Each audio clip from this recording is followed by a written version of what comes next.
Chapter 963. So this is the white lamp, the birth process of the spirit of existence? Deanna was smart enough to connect the dots. That's right. What I want to say is that our life lies in resistance. If we had continued to operate according to the original trajectory of the universe, we would still be nothingness. There would be no concept, no definition, and no meaning. Seeing that Diana was still thinking, Thea knew that she did not fully understand what she meant. She said softly, "Our current lives are actually the result of resistance. Following the development of the universe is not suitable for us. It was us who broke the peace of the Black Death Emperor. It was us who brought excitement to this part of the universe. If nothing had changed, all of this would have been meaningless. Resistance is the foundation." After listening to her, Diana had to admit that she was a little subverted. The Valkyrie had always thought that she was fighting for justice, for humanity, and for the universe. However, after listening to Thea's words, that was not the case at all. Life is the enemy of the universe? This point of view seemed absurd at first, but upon careful thought, there was some truth to it. So, there's no need to be entangled with birth, old age, sickness, and death. It's fine as long as you live a wonderful life. Of course, if you can live forever, then you naturally have to live forever. Otherwise, wouldn't you miss out on a lot of fun? The goddess of death enjoyed the goddess of courage's worshipful gaze. In order to repay her, the goddess of death pushed the goddess of valor down and bullied her. The next day, she returned to the underworld. After a long conversation with Diana, Thea suddenly realized that she had taken a lot of detours recently. Initially, she had only wanted to give life to a two-dimensional world. This point of view was not wrong. However, after she obtained the knowledge of the fifth-dimensional humans, she wanted to achieve the goal in one step and directly ascend to a higher dimension. This was the problem that had troubled her for many days. Going from nothing to something was already a huge step forward. There was no need for him to pursue it in one go. Moreover, her previous methods were too gentle, and she always thought that success would come naturally. In fact, the nature of the world was a struggle, and if it wasn't intense, there wouldn't be any results at all.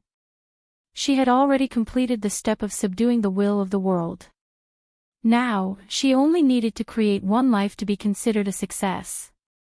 Life to the universe was like bacteria to the intestines. In order for the bacteria to reproduce better, they would work hard to change the environment. Their effect on the human body was to cause symptoms such as diarrhea.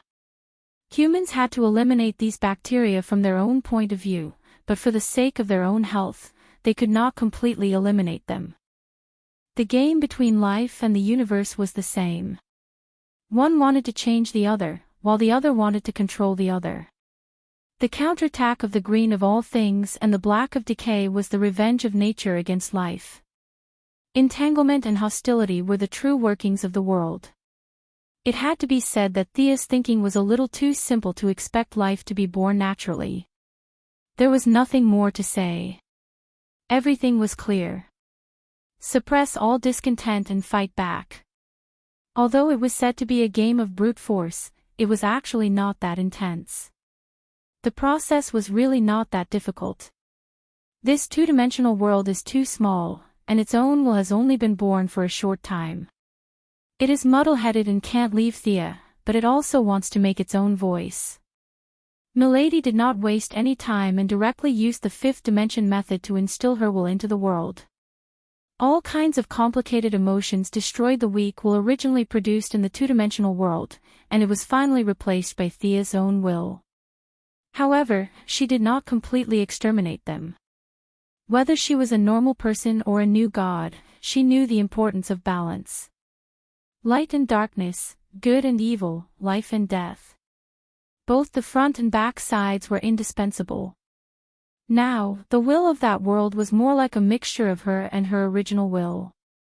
The wholly owned company was forcibly acquired and turned into a joint venture company.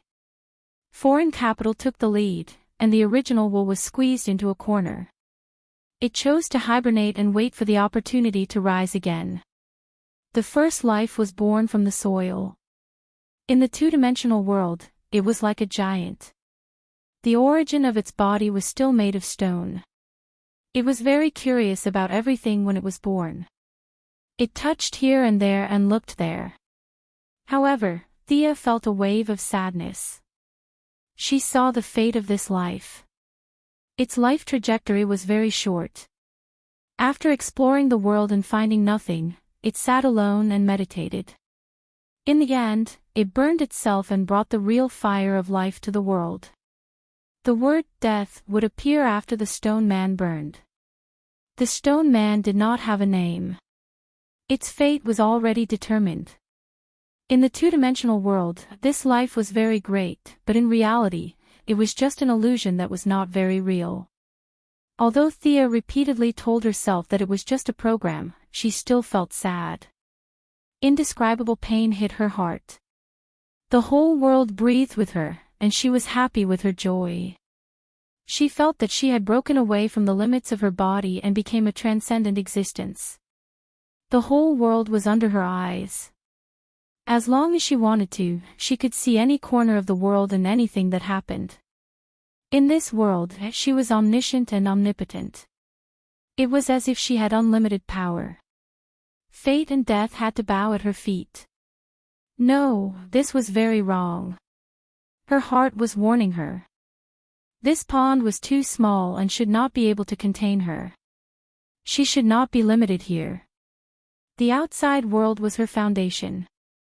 Relying on great willpower to break away from the two-dimensional world, Thea was so tired that she sat on the ground and panted. After a long time, she realized that she had returned to her body. The feeling of omnipotence disappeared, and she returned to normal. Power was intoxicating. This saying was not false. She almost lost herself in it and became a native will of the world. Fortunately, she did not kill it all and only dispelled half of the world's will. Coupled with the huge difference in power between her and the two-dimensional world, she was able to wake up in time. She returned to Earth exhausted. What happened to you? Her abnormality could not be hidden from Diana. The Valkyrie was puzzled. She was so energetic last night, so active. Why did she look so dejected now? Come, follow me and watch. Pulling Diana, the two entered the two-dimensional world with their spiritual power. They did not dare to provoke the world's will. Instead, they began to observe the world from an outsider's perspective. The stone man was like a newborn child. It was still exploring this world that was relatively vast compared to it. The two used their spiritual power to observe for a long time. Diana even felt that she was about to fall asleep. Is everything okay? We came out early in the morning to see this silly stone man running around crazily. Just as she was imagining if there was a hidden big boss in this world that would invade Earth in the future, Thea spoke. This is the world I created. It's the first life that was born under heavy pressure. Diana knew that she was tinkering with her own world. She felt that there was nothing wrong with it. Other than being a little monotonous, it had everything. It was very good and very powerful. But so what? Why do you look like you're on your period? Chapter 964. Thea also felt that her emotions were meaningless. Diana hugged her in her arms, and the two were silent for a long time before she recovered some of her emotions. Using the human heart to meet the will of the heavens, this was her current state. Of course, she was stronger than the human heart, but not to the extent of the will of the heavens. Her state of mind cultivation was not enough, and her vision was not enough.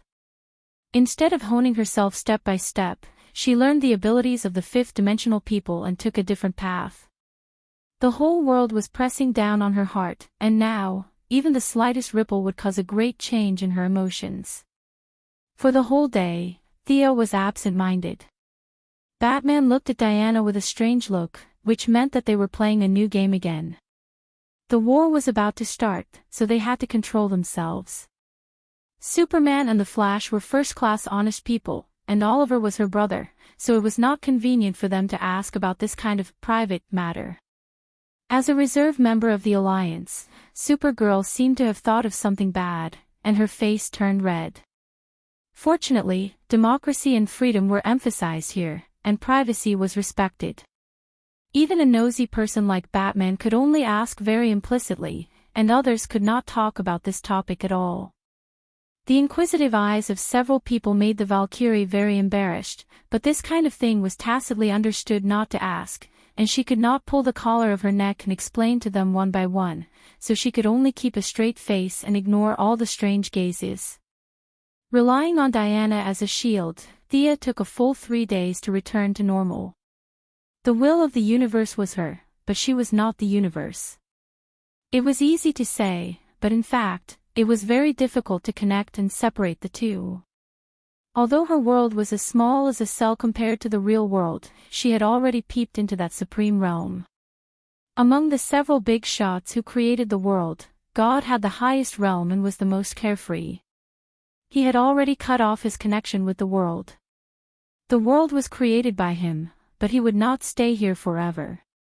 After absorbing enough power and knowledge, Thea estimated that his body had most likely left this world. As for Lucifer and Michael, they were in a second-class position. They were addicted to the will of the world and could not extricate themselves. When they could let go, when they could be considered to have transcended. Thea was able to escape because her world was too small, but the world created by the Lords of Heaven and Hell was definitely vast. There was a fundamental difference between the two. She had a low starting point, so she would naturally take it slow. She would start from a small world and slowly grow stronger. This was a path. As the sons of the two big shots, they came into contact with God every day.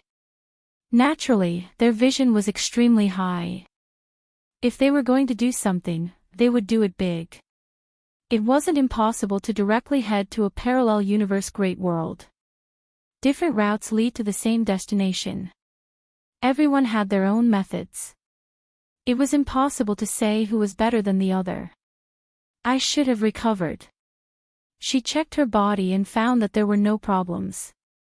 She once again immersed her mind into the small world and merged her thoughts into the will of the world. This time, there was no heart-wrenching pain or a thousand-fold attachment. The world was her, but she was not completely the world. The rock golem was still searching alone. It didn't know how big the world was, nor did it know what it was. It only knew that it might encounter the truth in front of it or tomorrow. Thea did not interfere with it and allowed it to act on its own. The outcome had long been decided. The rock golem would burn itself in the end and add something new to this world.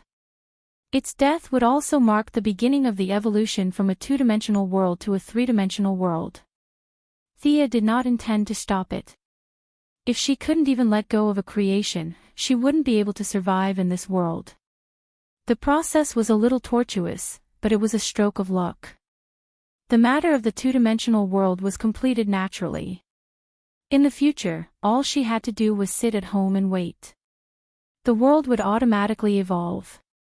Although it wasn't too smooth, and the process was different from what she had expected, it was fortunate that everything was on the right track. Her spiritual energy had been severely damaged, and she could only use 80% of her actual combat strength. However, her realm was so high that even she was shocked. The Endless family's ranking had risen by a large margin. Now, it was 20th place. The burning of the wish power from before was completely ineffective. After all, the wish power represented an intelligent life's understanding of death, and not her own understanding of death. She was the one who wanted to be the second sister of death, not the other living beings. In the end, she had to rely on herself. The final few steps could only be taken by herself. Now, her luck was pretty good. After fusing with the will of the world, she saw the rock golem's future fate. It was born from nothingness, then burned itself and used its death to bring new life to all living beings. After this cycle, the realm that gave her the most headaches and helplessness had been completely fixed. After all, she didn't have hundreds or thousands of years to slowly figure it out. Metropolis, Hall of Justice. Batman was about to set up a bed here. A bunch of heroes wanted to help, but they realized that they would only be in the way if they went over. Helpless, they could only watch from the side. The teleportation device on Luther's side had been installed. It was difficult for a super-rich person like him to do all the work alone without any superpowers. The lathe, the fittings, and the welding were all made with local materials. It took him almost no sleep to complete the job. It took him 3 days to finally complete it. Today was the official day of entry. Considering the suppression of the will of the world on that side, the first few batches of people were mostly people who abandoned evil and turned to good. Amanda's suicide squad was assembled at the first moment. There were government agents, a small military team, and more than 100 former members of the Cold Flame Church led by Mr. E. The suicide squad carried energy suppressors and disguised themselves as ordinary people through the passage. They were responsible for doing the dirty work, such as assassinating the local leaders, assassinating the generals, and destroying the ammunition warehouses to create the conditions for the ground forces to attack. The military brought many materials to expand Luther's teleportation channel. At the same time, several special forces split up to seize strategic locations. They couldn't take the people away. They were a bunch of bad guys, and it wouldn't be easy to reform them in a short time. Earth's population was under great pressure, and they didn't need these bad guys. However, the resources were completely interconnected. All kinds of minerals, rare metals, and their technological achievements could be packed up and taken away. The major countries in the world had been tormented by the First Light. Now, they were all waiting to make a windfall from the war to enrich their national coffers. Otherwise, they wouldn't have the motivation to fight some dimensional war. Mr. E was preparing to build an emergency magic channel. Once things changed, many people could return to Earth. He also had a mission to summon Thea's incarnation into that world to suppress the will of the world. Let's assign the tasks. Batman's tone seemed to be discussing, but in fact, he was using an affirmative sentence. Hal Jordan had just been resurrected by the underworld and finally made it in time for this big operation. Hearing such a commanding tone, he frowned and was about to speak. Simon Bartz couldn't steal the limelight from the greatest Green Lantern. Now, he was hiding at the back, pretending to be invisible. Chapter 965. Hal's temper was still fiery. He had forgotten about the underworld after his resurrection. He only vaguely remembered that he seemed to have died and been resurrected, but he had no recollection of what happened after his death. Why is this guy still giving orders? He pointed at Batman and asked the people of the Righteous Alliance. At the same time, he could not help but look at Thea from the corner of his eyes. Although his memories of the underworld had disappeared, he still subconsciously thought that Thea would refute him. Don't look at me. My power is too great, and the passage is too small. I can't go through yet, she said as she rubbed her head. In a place where they could not see, she had already started suppressing the evil world will of Earth 3.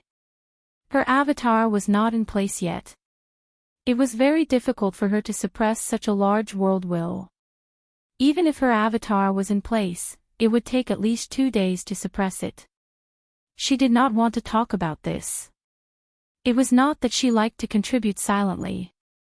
It was because the world will had nothing to do with the Righteous Alliance. There was no need to exert psychological pressure on ordinary people. Batman had faced Darkseid head-on before. Of course he was scared. It was just that he used his iron will to suppress his fear and numb himself with a lot of work. However, there was only one Batman. If ordinary people knew about something as idealistic as the world will, it was hard to say whether they would have a mental breakdown and their worldview would collapse. Earth 3 Star City is dead silent. Nightwing still doesn't know what happened there.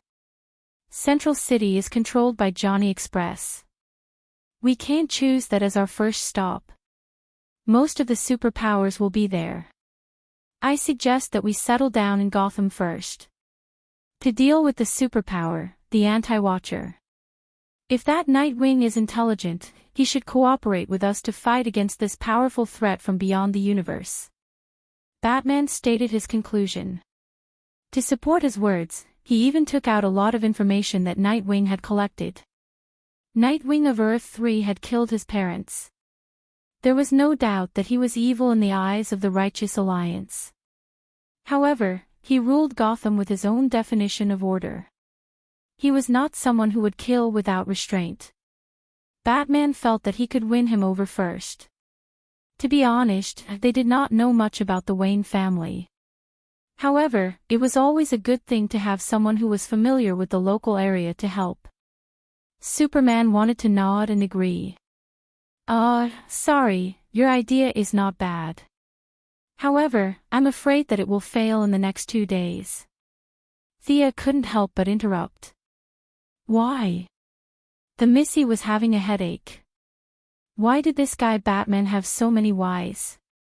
If she openly declared that the righteous universe's righteousness would prevail, while the evil universe's evil would prevail, it would probably have a huge psychological impact on these heroes.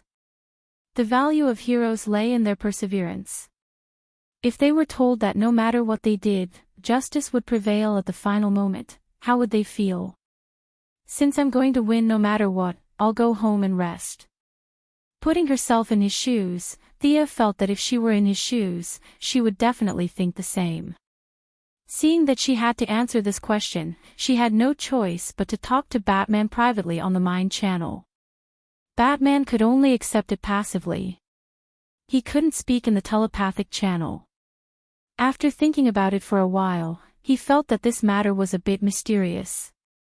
The will of the world was something that couldn't be seen or touched. No matter how strong his black technology was, it was impossible for him to catch one and study it. Nodding his head was a tacit agreement.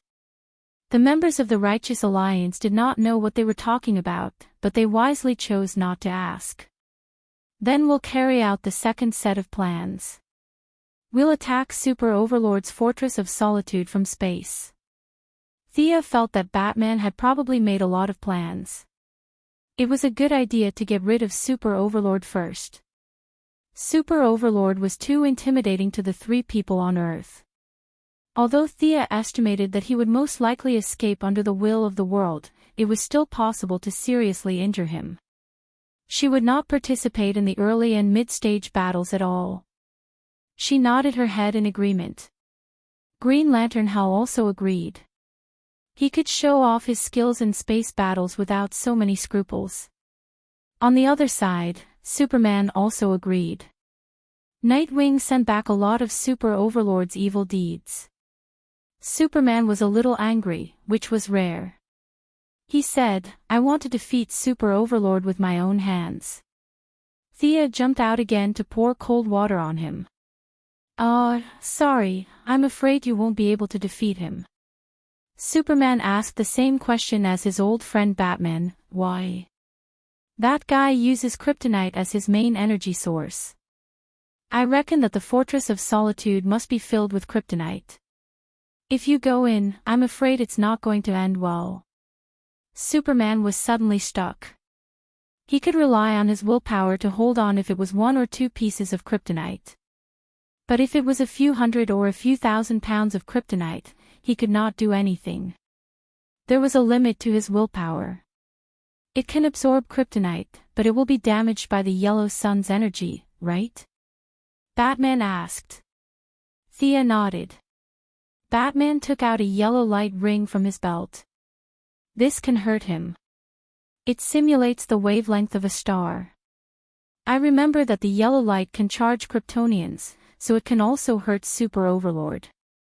Hal Jordan, Superman, and Diana all looked at the young lady with a strange expression. Thea was also very depressed. You took it out so openly because you thought I wouldn't beat you up, right? Batman kept a straight face. The ring is out of battery. It needs to be recharged. Your energy source is too strange. I haven't figured it out yet. Theo laughed dryly. She wanted to scold him, but everyone in the alliance was there. Olivier and Diana were winking at her, hinting that she should not be so calculative. Fortunately, she did not care about the yellow light now. She shook her head, took out a brand new rechargeable lantern from the void, and threw it to him. I'll leave Super Overlord to you. You're a temporary member. Find a place where no one is around and recite the oath. The next plan was quickly discussed. The plan would be divided into 2 steps. 7 lanterns and Batman would raid the Fortress of Solitude, then meet up with Superman to attack the Watchtower. Depending on the situation, they would choose the next target. The evil syndicate members were not on the same page, which gave them a chance to take them down one by one. Besides, Batman had also experienced the so-called evil world's will. If he went to deal with Super Overlord, he would definitely not kill him, and Super Overlord would most likely escape. However, he was the one who stopped the mission. Was it because he was affected, or did Super Overlord not deserve to die? Super Overlord has killed countless people. He's different from Owl. The essence of evil is contained in his every cell. Destruction and killing are his methods of doing things. If you want to kill him, you don't have to think about it, Diana advised Batman. Theo was sure that he would not kill anyone. Since he volunteered to deal with Super Overlord, she would let him be. At worst, she would send a few yellow lights to finish him off. As for Super Overlord killing Batman, the probability was so small that it was negligible. Chapter 966. Not long after the plan was discussed, Thea and Hal sent a signal, and the 7 Lantern Corps rushed to Earth. The yellow and green lanterns had more than 300 people, and Thea handed them over to Sinisto to lead them. The Holy Walker and Qing Nu were both conservative and not aggressive enough. Now that they were attacking a plane, considering that they were not aggressive at all, they could only let Sinisto lead them.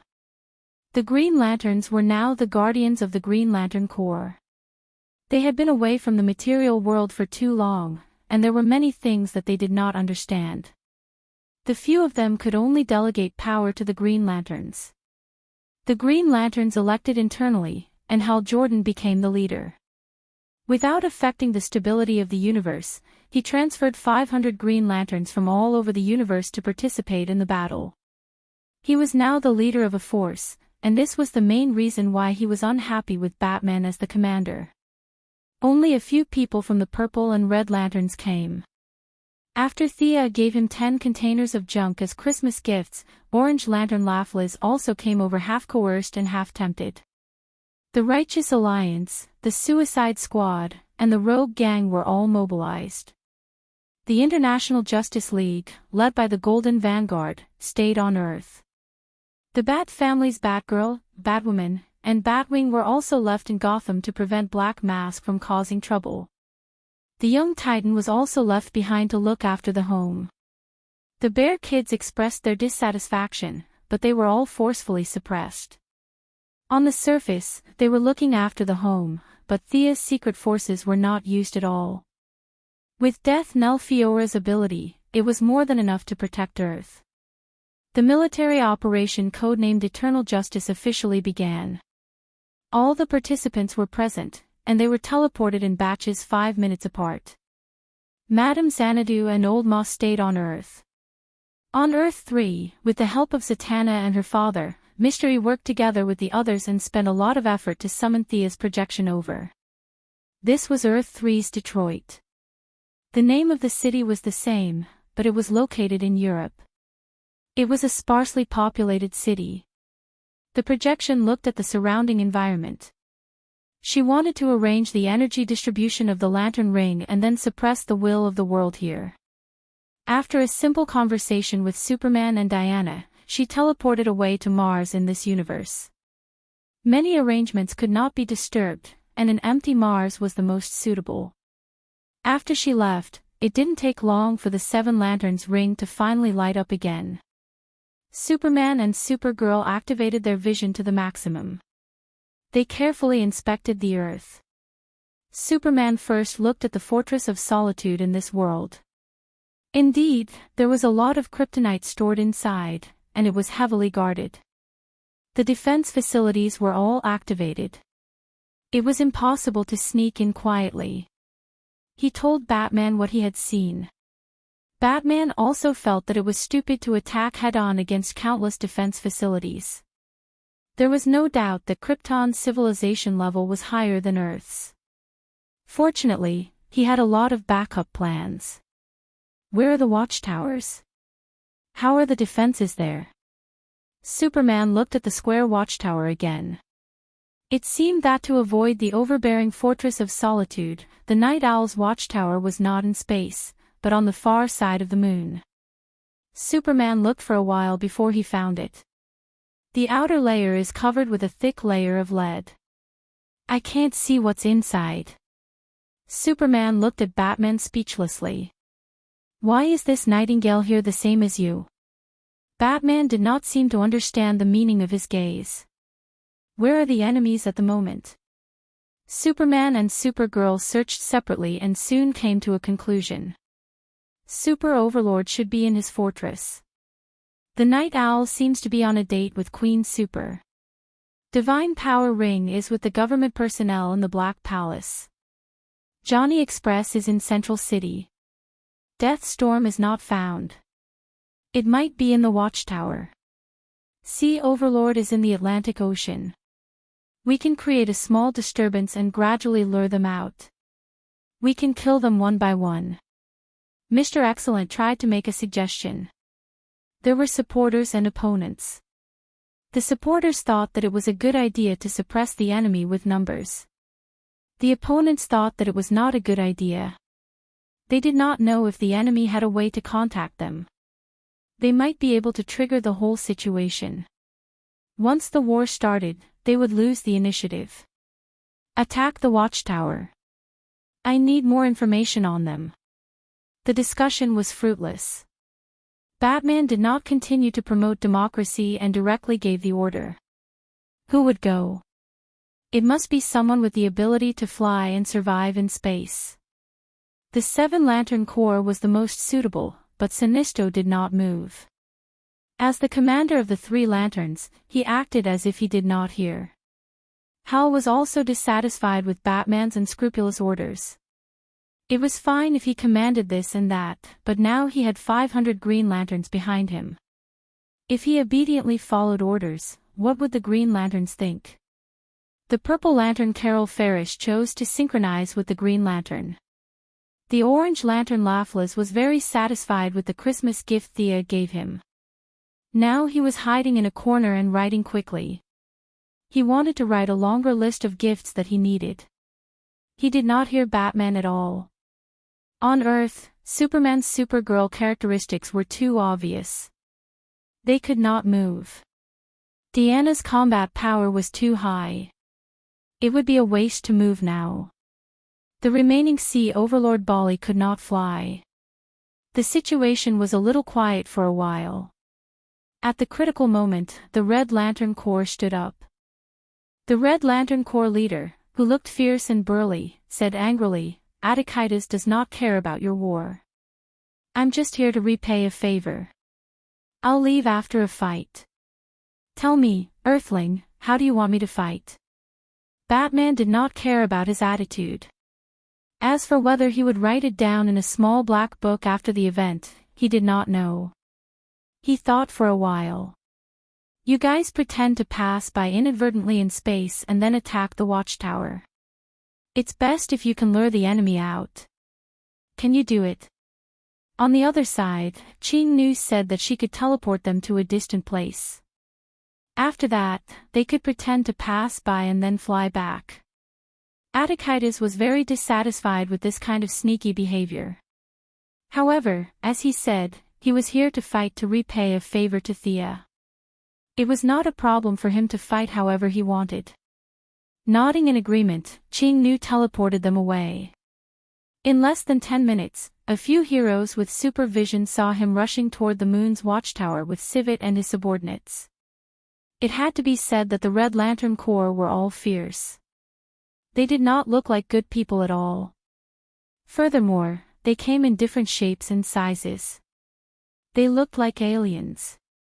Deathstorm, who stayed behind to do research on the watchtower, did not find anything unusual.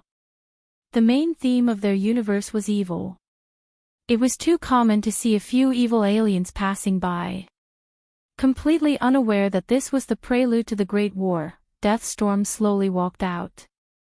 In Thea's original world, Firestorm was a superhero formed by Ronnie Raymond and Martin Stein's Firestorm Matrix. The Deathstorm here was a supervillain formed by the mad scientist Martin Stein using the Matrix and Ronnie Raymond's corpse. Chapter 967. Squeezing two completely different life forms into one body, one had to admit that it was crazy. Even Thea was seeking life in the midst of death. She didn't dare to hold the two opposing positions of life and death in her hands. That was simply asking for death. The intersection of yin and yang, the fusion of water and fire, sounded beautiful and awesome. In fact, reconciling two completely opposite energies only existed in imagination. God should be able to do it, but Thea would never dare to do such a thing. Professor Martin Stein from Earth 3 happened to be a bold and dedicated person to science. He combined himself, a living person, with the corpse matrix and miraculously formed a new life form.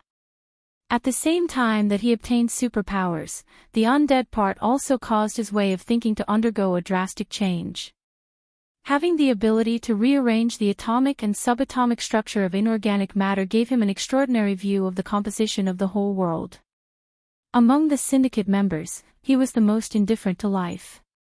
His gloomy gaze swept across the red light core members. His eyes, which had long since broken away from the human vision system, sized them up repeatedly. Among them, Attikitis's vitality was simply unseen. Previously, Deathstorm had secretly studied the cell composition of Super Overlord. It was a genetic state that was beyond the limits of Superman's imagination. It was efficient and compact, and the cells were full of power. The scientific arrangement made the Kryptonians live longer than the people on Earth. But they would still age. As a scientist, Deathstorm believed that he was right about this. But what about this guy in front of him? He looked at Attikitis again and quickly calculated the vitality of the red light core leader. The result was an astronomical figure. He was afraid that he had miscalculated, so he calculated again. The result still shocked him. This big guy in front of him could live for hundreds of millions of years even if he was a baby. This was incredible. The structure was obviously not as scientific as the Kryptonians, and the distribution method did not achieve the most rational effect. Why did this guy have such a long lifespan? He really wanted to dissect him and take a closer look. Deathstorm's cold gaze looked at Attikitis as if he was looking at a specimen. This made him even more uncomfortable. The red light core leader had a bad temper. Anyway, he was here to fight and leave after the fight. Now that the enemy was looking at him like he was a walking piece of pork, he couldn't stand it at all. He roared and rushed forward with his people. In addition to the civet he took from Earth, he also brought two subordinates with him this time. Ratchet only had a meatbag-like head floating in the air. He lived on a highly developed planet in Sector 995. The intelligent life there had eliminated disease, poverty, hunger, and other factors. They had developed their civilization to a level not inferior to that of Krypton. The word crime only existed in dictionaries and philosophy. Every life was placed in a small container after birth. They communicated with each other on the internet and through holographic images. This was their entire life. Any physical contact was considered illegal. Ratchet, who was 138 years old, had just reached adulthood.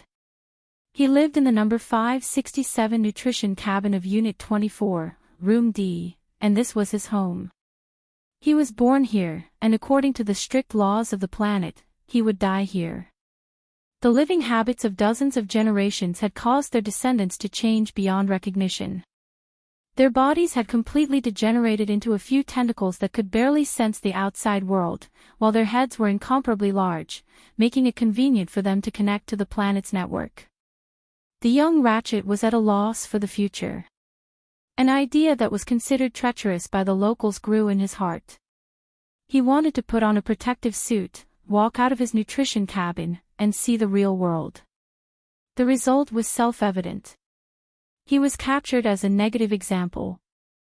The only tentacles he had were cut off, and he was completely turned into a giant head. He was sentenced to live alone for 80 years. The long period of loneliness caused him to hallucinate. There was no mercy in this world, no hope. Hatred and enmity filled his heart. The red light ring arrived as promised. Ratchet had an extraordinary ability to control his mind. He was one of the few subordinates of Daoist who could control his anger. In fact, the Red Light Corps had a large number of people, but there were too few who were drawn out for free combat. As the leader, Daoist could only leave those who were controlled by hatred on the planet and let them fight among themselves to relieve the anger in their hearts. He brought a few who could accept orders out to work and see the world. Now, Ratchet was like a giant sarcoma floating in the air. His tentacles had grown out again. From afar, he looked like a giant squid. He floated to the left of Daoist, and beside the right leg of the Red Light Corps leader was a rotund fellow. That was Cyrus Socks, from Sector 3544. His life experience was nothing to write home about. He was banished by his people because of his ugly appearance. He was bullied countless times and climbed up countless times. There was no sudden outburst. Instead, he relied on the accumulation of time to gain the recognition of the Red Light Corps. To be discriminated against by aliens of various appearances, his appearance was indeed problematic. Hal Jordan had once mocked Socks for looking like a giant beach volleyball with hands and feet. Thea agreed with this. This was because he did not have a torso or a head. A large face grew on a rotund body, surrounded by 2 small hands and 2 small feet. This appearance was indeed comical. Daoist had a cat, a floating head, and a beach volleyball with hands and feet beside him. This was the entire lineup of the Red Light Corps when they came to Earth 3. The 3 Red Light Corps generals were nothing in Deathstorm's eyes. The Red Light Corps leader was his target. As for the 3 small fries, he would study their corpses after the battle and decompose them into atoms. However, he did not care about the others. Instead, Ling Xing was the first to rush up. The Red Light Corps could use materialization, but their minds were occupied by anger. They lacked this calmness. Instead of using the Light Corps, they might as well use their own bodies. Ling Xing was completely transformed by the Red Light Corps. This Earth's domestic cat was now abnormally fierce. He would use his sharp claws to vent his uncontrollable anger. Daoist did not know that this was the secret plan of the Red Corps. He had secretly captured a few domestic cats on Earth. Unfortunately, no matter how he tortured them, they did not develop enough emotions. Helpless, he could only give up. Now that Ling Xing was his most important partner, he followed closely behind and rushed up. The remaining Ratchet and Brother Volleyball also ran over, ready to tear the enemy into pieces. Very passionate. Let me see if you have the ability to be passionate. The few Red Light Corps did not materialize. Deathstorm could not see any similarities between them and the Divine Power Ring. The Red Light Corps' rings replaced their hearts and were hidden inside their bodies. From the outside, it was impossible to see any abnormalities. In the eyes of Deathstorm, these people were just unlucky aliens passing by. Chapter 968. Spirit Star's body was the smallest, but its movements were the fastest. With a distance of 100 meters, it ignored gravity and arrived in the blink of an eye. Its blood-red claws brought a gust of wind as it clawed at Deathstorm's face. Go away, little thing. Deathstorm's right hand gathered a large amount of heat energy, and an energy cyclone was thrown forward. Spirit Star made a nimble turn in the air, and its left claw drew a bloody groove on Deathstorm's skeleton-like face, but there was little blood, as if it had grabbed a piece of dead wood. Meow, meow, meow. The cat was dissatisfied and muttered to Adachitis. The red light leader looked like a brute, but he was actually very talented, and he had learned the cat language without a teacher. He nodded and comforted his pet and right-hand man. Your body is very hard, right? Let me see how hard it is. Adachitis was like a bull, breaking up Deathstorm's thermal shock wave with one punch, and then continuously hitting the enemy's body. He then opened his bloody mouth and spat out a large amount of fiery energy. The red light rings replaced their hearts, their anger and emotions mixed together with the circulation in their bodies. Their blood could be spat out in battle, a unique attack method unique to the red light rings. The flames could burn in a vacuum, and could burn away any flammable or non-flammable objects, including the energy barriers created by other energy rings. Unfortunately, they encountered Deathstorm this time. Ha! What a strange ability. The red light flame's temperature did not exceed the firestorm matrix, and the anger in it could not affect Deathstorm, who was already half dead. Dead people had no emotions. Although he was not completely dead, the red light's blood flame that circulated through his body was not completely angry. Other than Adachitis's violent impact, which broke a few of Deathstorm's ribs, it could be said that it did not cause much damage. It could freely change the atomic structure at will, and it was too easy to repair itself. In less than 2 seconds, Deathstorm returned to normal. Ratchet, who was not far away, suddenly began to blink rapidly. Deathstorm seemed to have returned to the time when he was still called Martenstein. At that time, he had snatched his colleague's firestorm matrix and killed him in order to monopolize the glory. The distant memory filled his mind, making him forget that he was still on the battlefield. The big volleyball Zox jumped above his head and spat out blood flame thicker than Adachitis's. This time, it finally worked.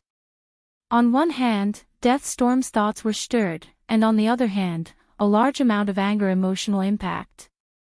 Even with the corpse as a buffer, the other half that belonged to the living was still affected. Kill you, kill all of you. He began to roar. Without another word, Adachitis struck out with heart gouging. Even without the lantern ring, he still possessed considerable strength. A large hole was punched through Deathstorm's extraordinary body. Unfortunately, he had long since lost his human organs. A pile of atoms were arranged in a matrix. Heart. As an energy body, he did not need those things. Not only did Adachitis's attack fail to kill the enemy, but it also caused the enemy to counterattack like crazy. As a result, of course, storm, eyes of the moon. This guy was not afraid of fire, his recovery ability was amazing, and he had high resistance to all kinds of abnormal statuses. For a time, the 4 red lanterns could not beat him. This was especially true when the Deathstorm suddenly appeared and grabbed one of Zox's legs. It activated its own ability to rearrange the atoms and directly turn Zox's leg into crystal clear powder. This kind of strange attack method made them feel quite apprehensive. Fortunately, Zox also had his own ability. His hands and feet could grow infinitely, but the others did not have this ability, and for a time, they were restrained. Batman took advantage of the battle to sneak into the watchtower. He quickly cracked the defense program of the Night Owl. Although he did not know Thomas Wayne Jr. at all, from his analysis of his experience, Batman believed that the other party did not trust these supervillains, especially Super Tyrant. The other party must have a backup plan to counterattack in times of crisis. He quickly looked through all kinds of information, but unfortunately, no matter how careful he was, he could not avoid some key information. A rapid roar began to sound from the space base of the watchtower. Deathstorm, who was slowly gaining the upper hand, was shocked. Villains were more powerful in this aspect. They were 10 times more vigilant than heroes. Living in a world where you did not harm others, others would harm you. As one of the rulers of this evil earth, his sense of crisis was far superior to the average villain. These enemies in front of him were not passing by chance, but premeditated. Their purpose was to steal information. Death Storm was intelligent and quickly analyzed the reasons, but he couldn't figure out what these aliens wanted from Earth. You guys are so slow. Xianxia floated proudly in the sky, looking at Audiobook with undisguised disdain. Do you need help? His nostrils were in the air as if he was giving alms. No need. Audiobook did not expect his first battle to be so tricky. 4 against 1, and they did not have the upper hand. Finally, he did not hold back. The lamp ring was not used usually, but it did not mean that he did not know how to use it.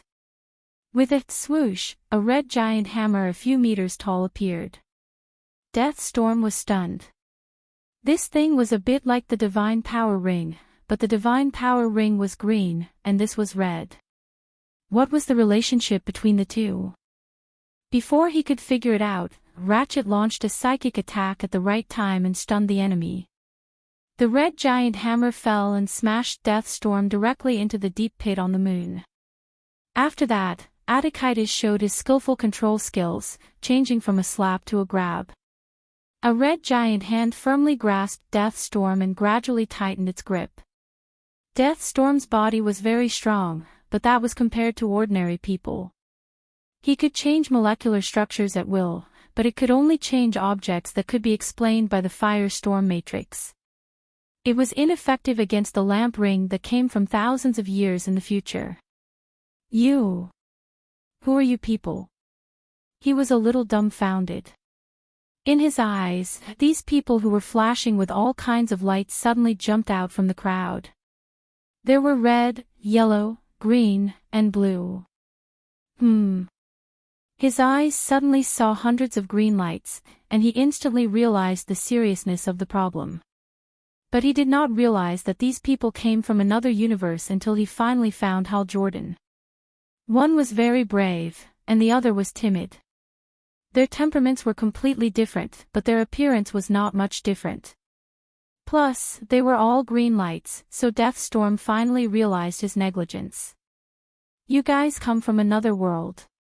He wanted to call a few of his companions. Although they looked united, at least they could maintain unity in front of a strong enemy. Chapter 969. Kill him. Seeing that he wanted to call for help, Xianxia reminded him loudly even though he didn't know who he could call for on the moon. Audiobook didn't need to be reminded. He wasn't a kind person at all. He increased his emotional output and wanted to crush Death Storm alive. Of course, the other party wouldn't give up easily. Death Storm's body began to rapidly fission like a nuclear explosion, and his energy level was increasing exponentially. Self-destructing if he couldn't win. Such a ferocious enemy gave Audiobook a shock. Xianxia didn't have time to pretend to be an expert. Although he looked down on Earth's civilization, his body couldn't withstand a nuclear bomb. He hurriedly put up a layer of light, and the other green, yellow, and red lights put up their energy shields, ready to resist the nuclear explosion. Hal wanted to dissuade him, but just as he opened his mouth, he saw a beam of light coming from afar, directly enveloping Death Storm. The light rings and nuclear fission were all gone. The storm of death was separated again, and the person directly fainted, lying side by side with the corpse. Light didn't have any color, but if you looked closely, you could see that it seemed to have color. Looking at it a few more times, you could see that it was the color in your mind. The ball of light swept away the Death Storm duo and tossed a shimmering object to Audiobook. This interceptor was naturally Thea. Death Storm was very helpful to her in terms of atomic construction. In addition, his combat power wasn't bad. In fact, Earth's firestorm was also very strong. Unfortunately, the duo didn't have much offensive power and was limited by many conditions, such as morality and human nature. They couldn't even use 30% of their combat power. Death's storm was much stronger. It could be seen from how he could suppress the 4 red lights. As for whether this guy was a bad guy or not, there was no doubt that Death's Storm was a bad guy.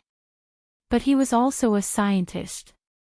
Speaking of evil, the two-faced person was much worse than him. Compared to Miss He's subordinates, Death's Storm wasn't much worse. As for merging with the corpse, it was nothing to an ordinary person. But she was the goddess of death, and the number of corpses under her command could be counted in the trillions. She really didn't think it was a big problem. She threw Daoist a divination-type divine artifact. Although it was called a divine artifact, it was actually made by the great liches under her command in the underworld. The main material was the leg bone of a little blue man that she didn't know which guardian it was.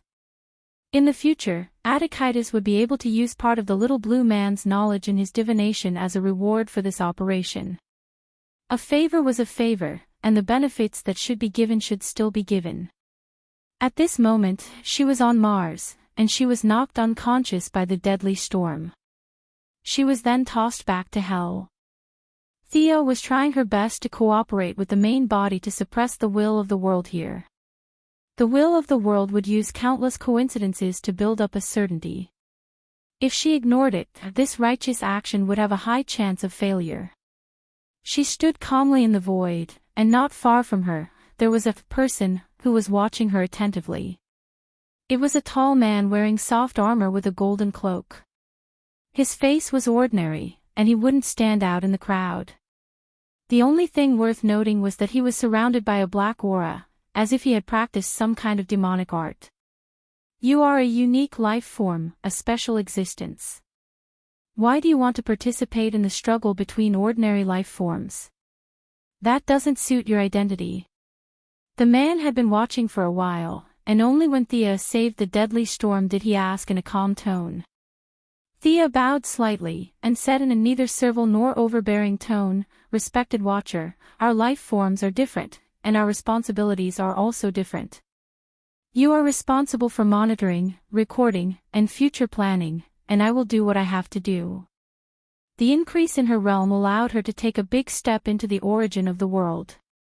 She was not afraid of a watcher who was similar to a programmed puppet. Then, her tone carried a hint of temptation. The purpose of the anti-watcher is to destroy and absorb this universe. Your responsibility and my purpose do not conflict, and we can even cooperate well. After all, the anti-watcher is your greatest enemy. The watcher continued to be calm. The universe is born, and it is also destroyed. This is the limit of the rules. Can you watch this universe die, watch yourself disappear, and be indifferent? Thea asked tentatively. I can. You are lying. There is still a trace of unwillingness in the deepest part of your heart. You are not ready to face death calmly, and you are even a little resistant. Like a candle in the dark night, I can see this very clearly. Thea exposed the truth mercilessly. Day after day, year after year, observing life forms and the universe finally made some changes to these watchers that were not set in the settings. They were eager to listen, unwilling to die with the universe, and had a little attachment to their own form of existence. Thea struck while the iron was hot. Since you are not ready, it means that it is not the time for your final destiny. This universe should not die at this time, am I right? After getting a super step, the watcher found an excuse for himself. That makes sense. Can I still continue to live? Fate was something that could be said in the opposite way, and it depended on how you understood it. There was a gap in the watcher's heart, and naturally, it would be broken with one attack. Go back to your monitoring area and continue to observe. The end of this universe has not yet arrived, and your responsibility still has to continue. Her tone was solemn and full of holiness. The watcher felt that what she said was reasonable. He could not just watch Earth. If a counter-watcher appeared, they would fight. Should he help, or should he help, or should he help? Might as well go. The troublesome watcher was fooled away, and Thea was relieved. The Watcher was not weak and could borrow a part of the universe's power. She only had the realm now, but she did not have the corresponding means to turn it into attack power. It was really not suitable for her to fight against them. She shook her head and continued to focus on the work in front of her. As soon as she started, she found an abnormality. The resistance of the worlds will seem to have weakened by more than half. Before, it was like a tug of war, but now it was as easy as crushing dry weeds. She originally planned to use 2 days to suppress it, but now it seemed that half a day would be enough at most. She could even slightly change some of the core settings. It was obvious that the Watcher helped her. She did not refuse at all. She brought her own food and saved his life. It was already good enough that she did not ask him for some world origin as a reward for the mission. When evil developed to its end, would it give birth to justice? She could not guarantee it, but that kind of universe did not conform to the rules of the world. In all the parallel universes, there must be a universe that represents evil. Thea was ready to push back the evil here a little and let them return to the state before Super Tyrant came to Earth. Although evil, there was still justice. This was the change she made to the world's will. She began to speed up the suppression of the world's will, and Batman also made a breakthrough. Chapter 970. Nightingale had indeed left a way to counter Chao Ba. His watchtower would emit a unique electromagnetic pulse that disintegrated the external defense facilities of the Fortress of Solitude. "Who are you?" "A bunch of ants." He looked very similar to Superman, but his face was full of hostility. The logo on his chest was not a capital S, but a U. Surrounded by many lanterns, he was not afraid at all. Instead, his eyes glowed fiercely like a man-eating beast. "Do you think I didn't take precautions against Nightingale's little tricks?" Chao Ba sneered. As his voice fell, a large group of alien creatures flew out of the Fortress of Solitude. They had different characteristics, but the only thing they had in common was that part of their bodies had been mechanically modified and controlled by Chao Ba. Some could spit acid, some could clone themselves, and some could turn into shadows to launch sneak attacks. Even if the lanterns were mentally prepared, they were still caught off guard by the various abilities. "Looks like that old thing failed. I said that weak Earthlings can't be trusted. I have to rely on myself for everything." The death storm sent the message at the end. Chao Ba already knew that these guys came from another dimension, a dimension that they had coveted for a long time. Chao Ba looked around and his eyes automatically found Batman. This guy looked ordinary and seemed to be the leader in the circle. He could be a good target to show off his power. His nature of bullying the weak and fearing the strong made Chao Ba make a choice that he would regret for the rest of his life. He did not say a word and used the method of sneak attack. He bypassed the oncoming green lights and went straight for Batman. "What's that?" It was too fast. He did not understand what happened at all. He only saw a yellow light pass by in front of his eyes. At the critical moment, his body turned quickly, but the yellow light still cut a bloody groove on his shoulder. He turned to look at Batman and found that this guy was wearing a yellow and black battle suit. Only the cape was still black. The most important thing was that he was wearing a ring on his left middle finger. The ring emitted a very uncomfortable yellow light. What was this? Was it the same ring as the green light? Initially, Chao Ba did not pay much attention to it. On Earth, the 3 God power rings, Hal Jordan, was just there to make up the numbers. This made him feel extremely disdainful of Lamp Ring. But now that he had doubts, he quickly discovered a problem when he looked around. This was a dazzling, multicolored light. Among them, there were many yellow lights that made her uncomfortable. "Go, all of you go." Super Tyrant didn't dare to go up himself, so he desperately controlled his mechanical creations to fight against Yellow Lantern. An experienced green light could simulate the wavelength of kryptonite, and an experienced yellow light could simulate the wavelength of a star. Batman had only been wearing the temporary yellow light for a short period of time, but it didn't stop him from being familiar with the sun and accurately calculating the wavelength of the star. This was homework that he had left for Damien back in the year, and it was child's knowledge to him. He had spent a lot of time researching the creation, use, and destruction of such a high-tech item like the light ring. Although he hadn't researched much, his familiarity with the lantern ring wasn't inferior to Sinisto's. As for whether or not he had the ability to inflict fear, ask the two-faced man, who was still afraid of Batman popping out of nowhere in hell, as well as the bad guys on the streets of Gotham. They all had the right to speak. "You're finished." Batman did not back down. He had beaten up Darkseid before, so Ultraman was nothing to him. He waved his hand and threw 3 yellow darts. Super Tyrant didn't know how these yellow lights could hurt him, so he didn't dare to take them head-on. He hurriedly dodged and dodged the darts. He had been invincible on Earth for too long, and he had forgotten to attack. In his subconscious, he didn't realize that he needed to defend himself if he was attacked. He had always been the one bullying others from above. When had he ever been beaten? When he saw Batman charging at him from the corner of his eye, he was already a few beats too late. He saw a fist with a golden glow coming straight at his face. "How dare you, puny earthling!" Super Tyrant's face was ferocious as he reached out to grab Batman's fist. He wanted to crush this enemy who dared to offend him, from his hand to his arm to his entire body. Unfortunately, the moment his hand came into contact with Batman's fist, a sense of powerlessness filled his body. It was as if the power that could move a planet had never existed. Unprepared, he was punched heavily on the left side of his face by Batman. Super Tyrant reflexively turned around and tried to escape. Batman had plenty of flying experience in mecha and gliding, so he didn't hesitate to chase after him. Of the two people, one had his speed greatly reduced by the wavelength of the star, while the other had his speed greatly increased by wearing the yellow light ring. The result was self-evident. Before he could escape the range of the moon, Super Tyrant was kicked to the ground from behind by Batman.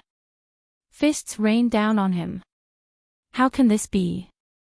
This must be a dream. I'm invincible. Super Tyrant's face was covered in blood.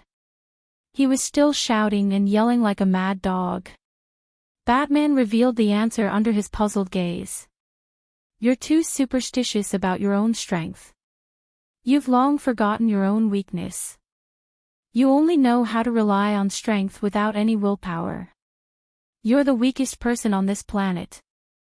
After saying this, he smashed a fist into Super Tyrant's head. At this time, Super Tyrant had long been reduced to the size of a dog by the wavelength of the star. His physical fitness wasn't much stronger than an ordinary person's. Coupled with the huge psychological gap, he directly fainted. "He's really weak, isn't he?" Batman asked Superman, who followed closely behind. Super Tyrant had been consuming kryptonite for a long time, and there was a trace of kryptonite radiation in his body. However, Superman could forcibly endure it with his willpower. Previously, he had seen Batman chasing Super Tyrant from afar. He was worried about his old friend, so he also chased after him. Avoiding the question of whether he was weak or not, Superman was very pleased. His path was not wrong. Batman also indirectly acknowledged this point. Willpower was more important than strength. If Super Tyrant had a little willpower, Batman might not have been able to beat him. Super Tyrant had completely lost to himself. If we don't give him kryptonite to absorb, he will have no strength at all. Take him back to Earth and imprison him. The two quickly reached a consensus on how to deal with Super Tyrant. There was no prosecution, no defense, no jury, and a life sentence effective immediately. "How do we deal with that thing?" Superman asked, pointing to the Fortress of Solitude that was still floating in the sky. "Pull it back to Earth," Batman said expressionlessly. "No. No." Superman immediately objected. Thea's voice also entered their ears. She also had the same opinion. The Fortress of Solitude was simply a piece of Krypton black technology. It definitely couldn't fall into the hands of an Earthling, even if it was the third version of Earth. Earth was a level 3 civilization that wasn't level 4, while Krypton was a level 8 civilization that wasn't level 9.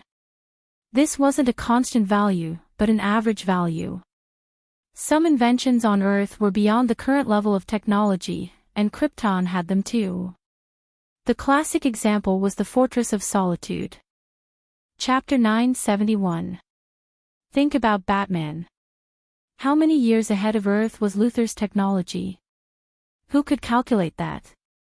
Brainiac believed that Luthor had level 9 intelligence. In order for Superman to grow up healthily and have a strong backing, Superman's father, Jor-El, had provided his son with the Fortress of Solitude. To Krypton, this was all black technology, and Old Joe was the master of Krypton's black technology. Old Joe was not dead at all, and in the future, he would rely on technology to capture troublemakers. How powerful was that? Could Brainiac calculate what level of intelligence he had? Even Old Butcher might not be as good as him. Thea estimated that the Fortress of Solitude he had left for Superman contained at least level 10 technology, or even level 11 technology. Even if the Fortress of Solitude on Earth was weaker, it could easily crush Earth's technology. This thing could not be seen by Earthlings, who were seeking death by hiding their talents. Two of the most influential elders of the Alliance of Justice and Order both expressed their opposition. Their attitudes were resolute. Democracy still had to be respected, so Batman did not continue to insist.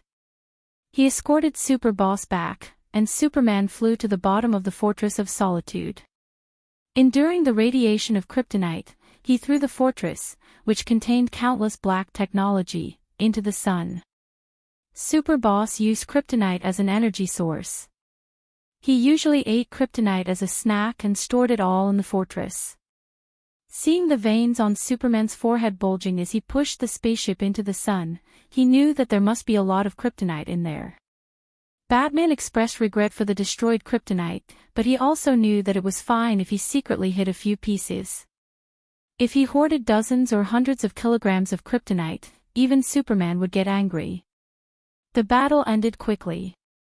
The lanterns went to different parts of the world to help the ground troops clear the obstacles. Batman entered the Night Owl's watchtower to record all kinds of data. At the same time, the superheroes on the ground also split up. They voluntarily formed teams and were free to do whatever they wanted. The Justice League did not interfere. The Flash and his rascals helped the good neighbors deal with Johnny Quick. Rogues, don't kill unless absolutely necessary. Don't hurt women and children.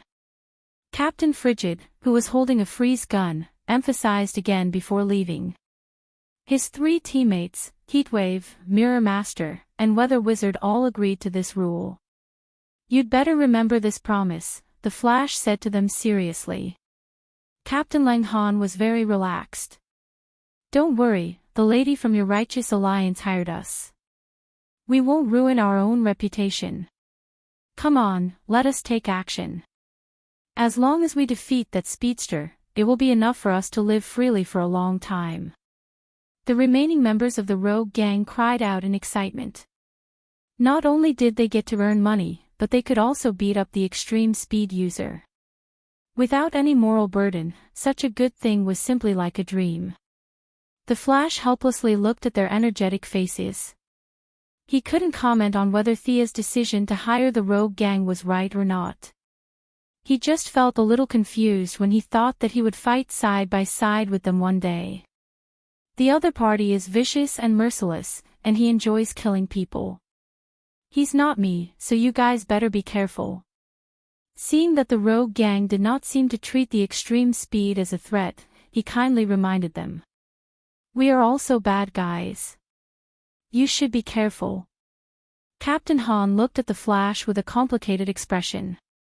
They soon received news from Batman that the space assault had been successful.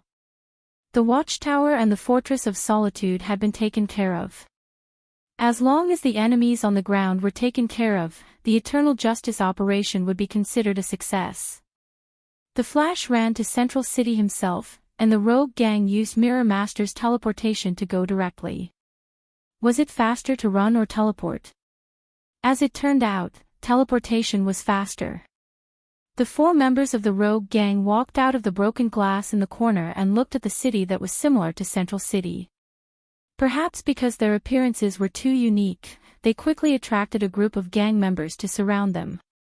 A group of nameless people was naturally not a problem for the loyal and righteous rogue gang. Without weapons or abilities, they easily defeated a group of gang members. Rich. Heatwave, who used to be an arsonist, was very happy. He took out a large amount of money from what seemed to be the pocket of a small leader and was ready to count it happily. Captain Han picked up one of the bills and looked at both sides. He patted Heatwave on the head and said, "We can't use this money." "Why?" "Hey, who is this?" Heatwave retorted loudly, but he was dumbfounded when he saw the picture on the bill. Franklin, who used to have a charming smile on the $100 bill, had turned into a guy with the face of a rat. The American War of Independence memorial on the back was also gone. Instead, it was a building that looked like a racetrack. He flipped through a few other small currencies, but there was no Washington or Lincoln. Thea and the others could recognize Benedict Arnold because they were very knowledgeable. The rogue gang did not have a flute player at the moment. The highest education level was Captain Han, who was in high school. They did not know Benedict Arnold, or any of the generals or lieutenants in the American War of Independence. Although they did not know, it did not affect their intelligence. This thing was useless back on Earth. Except for the blind, no one would accept this kind of money. They were a bit disappointed. They could only focus on the mission. Thea's fee for hiring these people was not expensive or cheap. 2 million per person, she paid 8 million for the 4 of them. If they caught Johnny quick, they would be rewarded with another 2 million. The few of them were like paupers who had received a windfall from the sky. They were so happy that they came to Earth 3. Extreme speed, extreme speed. This was what was on their minds now. Find this guy, beat him down, and then get the money and call it a day. With the ability of the Mirror Master, they began to frequently search the city. On the other side, the Flash also entered the city. The 2 groups of people split up to look for the enemy. "Hee, it seems that you are looking for me." The enemy did not hide but chose to take the initiative to attack. This was an extremely aggressive extreme speed. Johnny Quick's real name was Jonathan Allen. The people of Syndicate did not know his real name. His girlfriend was the original child of a spy who lurked on Earth. After receiving the alarm from Owl, he immediately found the 2 groups of people in Central City. As an extreme speed, he wanted to compete with the Flash of the other world. However, he was vicious by nature. Thinking that his girlfriend was doomed, he decided to attack the weak first. He set his first target on the rogue gang. Zooming past the familiar streets, he finally couldn't help but laugh when he saw the faces of the rogue gang members. He knew all 4 of them, or rather, he knew their counterparts on Earth 3. They were 4 loyal police officers, known as the conscience of Central City. However, the 4 of them were brutally murdered by him many years ago. Originally, he still had some reservations about the so-called enemies from the other plane, but now he officially confirmed that these guys were indeed from another plane. Chapter 972. After turning 2 corners, he rushed out from the shadows. He had already noticed that Mirror Master was responsible for the mobility of this small team. As long as he killed this person, the remaining 3 would not be able to escape from his hands. Unfortunately, he had the same problem as Super Overlord. He had underestimated the heroes of Earth 1 and overestimated himself. As someone who had been entangled with the Flash for so long, how could Captain Frosty not be on guard against a surprise attack from a speeder? His goggles were a combination of many advanced technologies, among which dynamic vision was the most important. When there was a high-speed reaction in the area, the goggles would automatically switch to auxiliary mode. Left. He shouted, aiming the frost gun at the left side of the road, and pulled the trigger. Heatwave and Weather Wizard reacted equally quickly, not caring if there was an enemy on the left side. Weather Wizard threw out a whirlwind, and Heatwave followed closely behind, spewing fire to both sides. Johnny Quick was blocked by the cold air. Seeing the whirlwind rushing towards him, he could only continue his assault on the wall, but he did not expect to collide with Heatwave's flames. With a bang, he was sent flying 3 or 4 meters away. The flames were burning fiercely. He hurriedly turned around and ran back. He wanted to use his high speed to extinguish the flames on his body.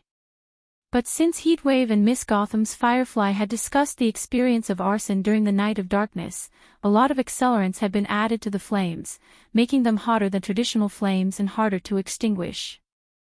Johnny Quick ran for 3 kilometers before he was able to completely extinguish the flames. A large part of the protective suit below his left rib was burnt, and even some of his skin was damaged. He was caught by the flash. Good and evil did not coexist. They simply confirmed each other's identity and began to race. After running a few steps, the Flash already had a 60% chance of winning. His opponent's speed was not as good as his. After being spurred on by Savitar and extreme speed, the Flash's speed had already surpassed Johnny Quick. The reason why they seemed to be evenly matched was because he was not familiar with the terrain here. Barry had experienced those few unconventional speedsters. Now that he looked at a normal speedster like Johnny Quick again, he felt that he really wasn't up to par with them. There was only one extreme speed on Earth, and Johnny Quick had no pressure at all. Naturally, he would not spend a lot of time on training. There might be a gifted extreme speed, but it was definitely not him. Seeing the two speedsters pulling out long yellow shadows and running further and further away, the rogue gang members were very unhappy. "The Flash, you're stealing the kill. You're too disloyal. That's $2 million. Mirror Image Master didn't say anything and chased after them with a few of his companions. Johnny Quick's head began to sweat.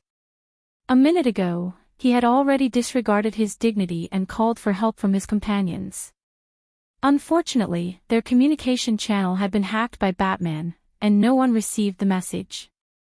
Barry ran faster than him, so the frequency of his attacks was naturally higher. With the help of the rogue gang, Johnny Quick was almost knocked down several times, but he managed to escape with his cunning. "Mommy!" A little girl was snatched away from her mother's arms by Johnny Quick and thrown into the sky. Barry could only stop to catch the child. An old man with a white beard was kicked away by Johnny Quick. Regardless of whether he was a bad guy or not, the rogue gang abided by their bottom line and helped the elderly, women and children. They also hurriedly followed to save people. Because of various factors, the speed of the two sides was once again equal. However, Johnny Quick was dealing with the 5 of them by himself, and slowly he could not hold on. The Flash and the rogue gang were deliberately forcing him to the outskirts. His range of activity was rapidly shrinking under the pressure of the two. He was unwilling to give up, so he set up a small trap. Johnny Quick used a fake move to cause a heat wave to hit a building. The fire burned very quickly, and the building was filled with smoke. At least dozens of people were trapped in the building. The Flash rushed in to save people. Without Barry's cooperation, the rogue gang encountered a great crisis. Damn you all! Johnny Quick hated these troublemakers. Without them, the Flash wouldn't have been able to catch him. The Mirror Master had a lot of means to move, and he was quite deceptive. Before, he was almost caught in the mirror world. Johnny Quick always cherished his life, and he did not dare to enter this kind of strange space. The weapons of Captain Cold and Heatwave were also lethal to him, especially the ice speed reduction was too fatal for him. He set his sights on the weather adept, who had powerful attacks but was 2 beats slower. The weather wizard was called a wizard, but in fact, it had nothing to do with traditional wizards. He was just a person with the ability to control the weather. Once he had time to accumulate energy, his attack power was far greater than the total of the rogue gang. However, in a normal battle, the weakness of his slow moves was easily discovered. Johnny Quick used him as a breakthrough point. It could be said that it was a very smart decision. Go to hell, trash. He quickly swept past the few people, leaving the ice and fire behind him, and reached out his hand to grab the weather wizard. Crash! The weather magus shattered into pieces like glass, and the excitement he felt when he thought he had succeeded was instantly extinguished. Looking at his hands full of broken glass, he knew that he had fallen into a trap. After all, the rogue gang was a group of bad guys, and a group of very united bad guys. They made full use of their own abilities and the character of their enemies. The weather wizard had left the team in the previous chase. He created a storm over the city and hid in the eye of the wind, which not only disturbed Johnny Quick's vision, but also slowed down his speed. At the same time, the Mirror Master created a mirror image to follow the few people, and finally led the enemies to jump into the trap. Bang! With a light shot, a large cloud of frozen air wrapped around Johnny Quick's calf. No one could run away with their legs frozen. Johnny Quick's face changed greatly. He hurriedly mobilized the power of lightning speed to accelerate the thawing of the frozen parts. At the same time, he bowed to Captain Cold and the others. I surrender, I surrender. I'll tell you a big secret. He tried to use words to buy some time. Even if it was only a little time, he could rely on the power of lightning speed to thaw it. Unfortunately, Captain Cold had already seen through his thoughts. He didn't talk nonsense with him at all. He kicked the frozen calf with all his strength. The ice cubes broke into pieces, and along with it, Johnny Quick's left leg was shattered as well. He lost his balance and fell to the ground, howling. Captain Cold directly knocked him out, then put on the power suppression collar and ordered Heatwave to carry him. Let's go, we caught one alive. Let's go to that lady's secretary and get the money. The rogue gang members were very happy to kill the enemy so easily, and they were even happier to get money. Chapter 973. In the distance, Barry had just rescued the ordinary people in the building when he saw that the enemy had been knocked unconscious. Captain Han was still waving at him. Thank you for your help, Flash. The few of them used the Mirror Master's ability to teleport back to the base camp to collect the money. Barry shook his head. He really couldn't comment on the rogue gang. They weren't bad people, but they didn't seem like good people either. He stopped thinking about the rogue gang and ran to the other side to support Superman. After Superman destroyed the Fortress of Solitude, he took a short break and landed in the metropolis. Night Owl and Super Queen were having a secret rendezvous behind Super Boss back. The alarm in the watchtower alerted Night Owl. They quickly put on their clothes and contacted the Syndicate urgently. As a villain without any superpowers, Nightingale had his own uniqueness to be able to survive among the treacherous villains such as Super Tyrant, Deathstorm, and Johnny Quick, and to be able to do so well. While Super Queen was still at a loss, he instantly thought that Earth-1's butler must have been exposed and then triggered a counterattack. He made a prompt decision to run out. His idea was simple. He had to protect himself first. Under this premise, he would decide whether to run away or rescue his companions who were on guard against each other. Now that everything was unclear, he needed information, a lot of information. Night Owl had left a lot of secret plans in the metropolis since he was fooling around with Super Boss Woman behind his back.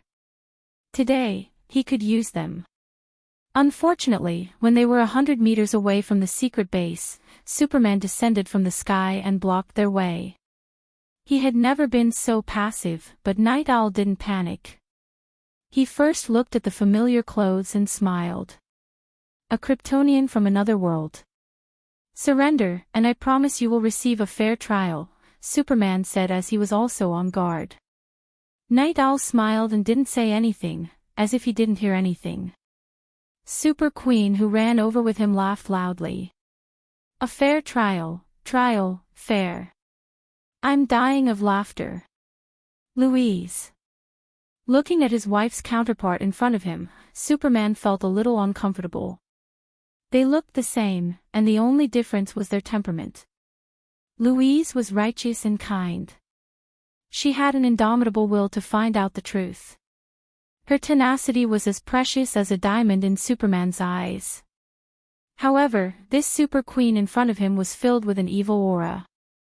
She was debauched and her eyes were filled with lust. No matter how he looked at her, she was not a good woman. It was rare for Superman to be angry. He would not allow anyone to tarnish the image of his wife. However, he still used his supervision to take a look as usual. You have a child in your stomach. This immediately messed up his plan. Was he going to fight a pregnant woman?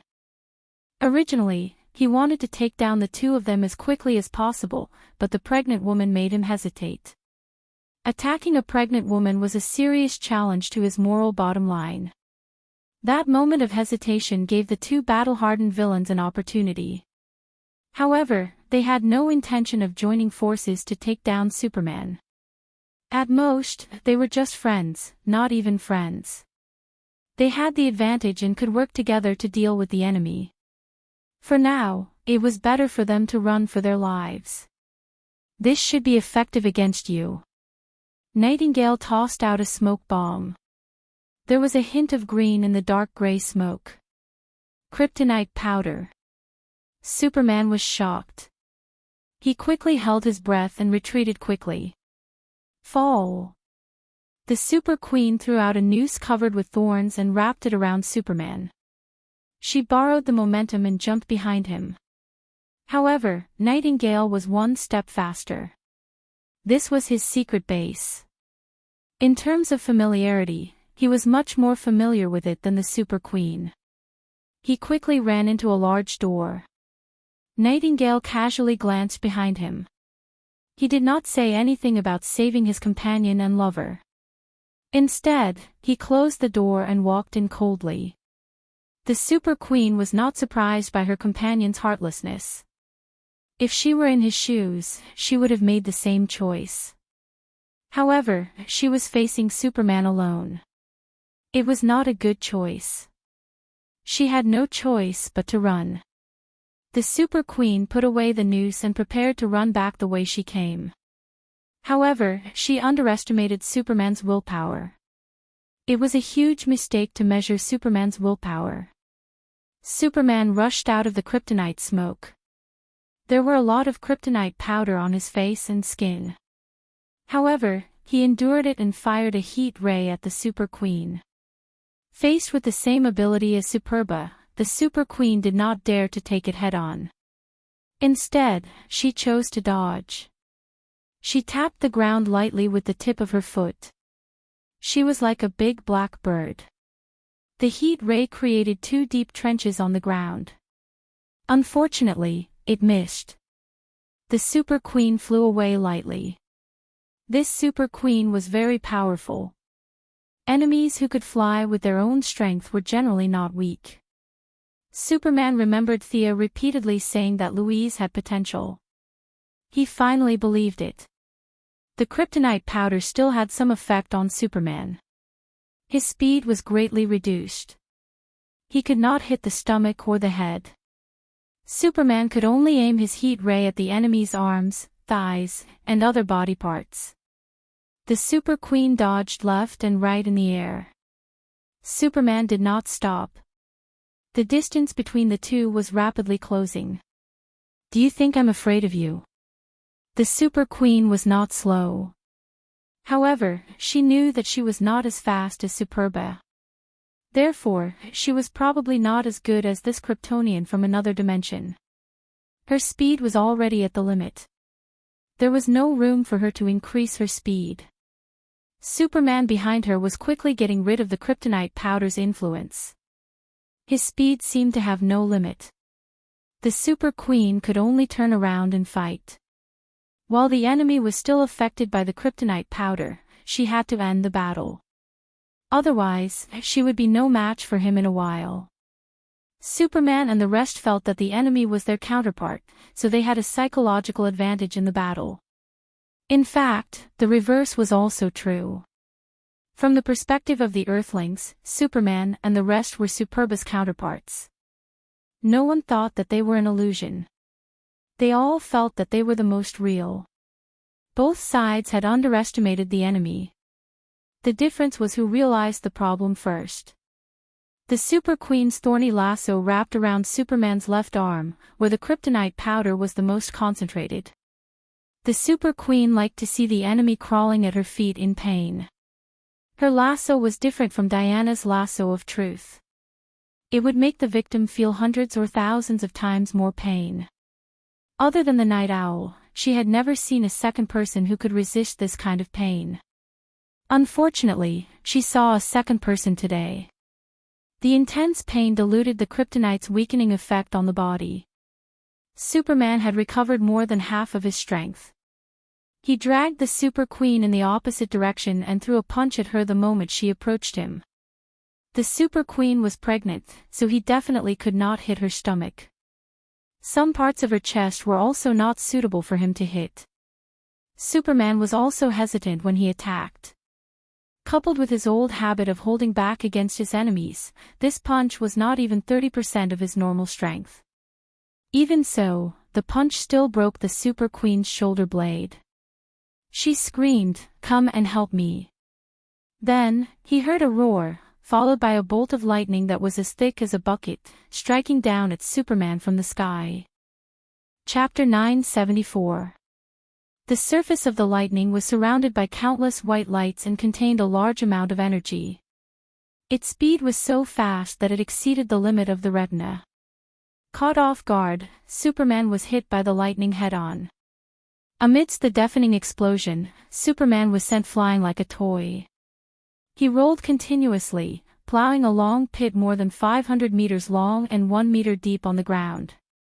He knocked down 3 buildings and countless cars along the way before he finally stopped. Encountering a strong enemy, Superman was not afraid. Instead, he was happy. He was a warrior with a strong sense of honor. No matter how bad this woman was, he did not want to hit a woman, especially a pregnant woman.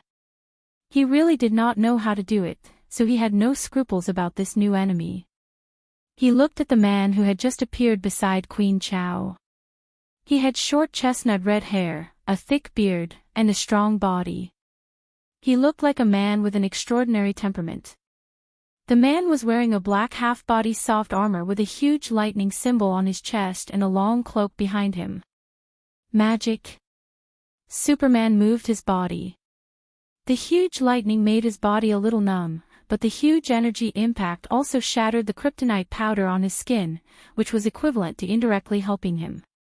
His combat status did not decrease but instead increased, and he was restored to his best state. Queen Chao's eyes were sharp, and she also noticed this. She could not help but secretly scold him for being an idiot. However, she did not dare to vent her dissatisfaction with the terrifying man beside her. She even had to show her respect. The guy who appeared in front of you is Lex Luthor. He is even more ferocious in real life than in the pictures, Batman informed Superman through the official channel. He had occupied Owl's watchtower and was now desperately downloading all kinds of data.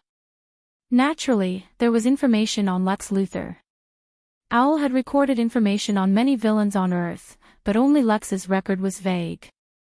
It was marked as the most dangerous, the most deadly, and the most unpredictable. To distinguish him, let's call him Lex. This Lex was originally a member of the Syndicate, but they completely broke off. According to Owl's analysis, Lex has the superpower to absorb other people's superpowers.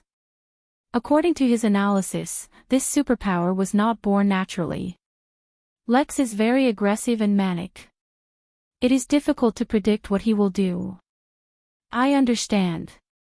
Superman quickly hung up. On the other side, the Super Queen also told Lex what she knew. Great, after killing them and absorbing their abilities, my evolution will be strengthened again. Lex was full of fighting spirit, looking at Superman as if he was staring at a piece of fat meat. Queen Chao cursed the madman in her heart. However, this madman had immeasurable abilities and was her only hope now. Help me guard the surroundings. After Lex finished speaking, he brought out a burst of black gas, and several bolts of lightning continuously shot out from his palm. Queen Chao was just what she wanted.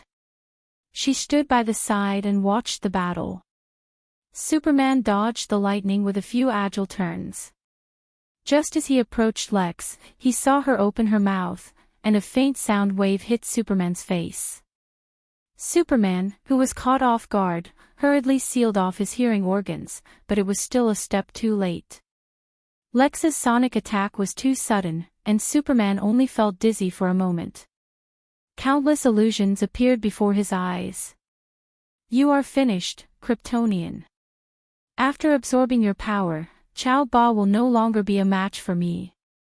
Lex could ignore the rules and absorb the abilities of the superpowered people who were killed by him. This was the main reason why there were only a few of them left in the syndicate, although there were many members in the beginning. It was not a problem to kill people behind their backs, but if it happened too many times, no one would be able to stand it. The most serious thing was that he threatened Chao Ba's position. A large amount of corrosive liquid emerged from Lex's palm, and he grabbed Superman's neck. Just as he was about to make contact, a yellow lightning flashed past, and Superman was taken 100 meters away. Of course, it was the Flash who rescued him. He had been running around the continent for half a lap, and now he finally showed his value. Lex was very knowledgeable. He had been coveting Johnny Quick's ability for a long time, and he knew very well what it was. The power of speed. This ability is also mine. Lex looked up to the sky and laughed wildly. Clark, how are you? The Flash asked in a low voice as he ran a little further with Superman. It's similar to the Black Canary's sonic attack. Put me down. I should have recovered. Superman was depressed. If the sonic attack's damage to ordinary people was 1, it would be 10 for people with super hearing like him. He did not expect the opponent to use this ability without warning. He was not prepared and suffered a great loss.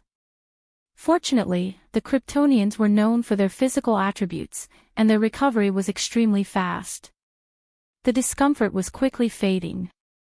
Phew, seeing that Lex and the Super Queen were in hot pursuit, Superman suddenly flew up and turned around to face Lex.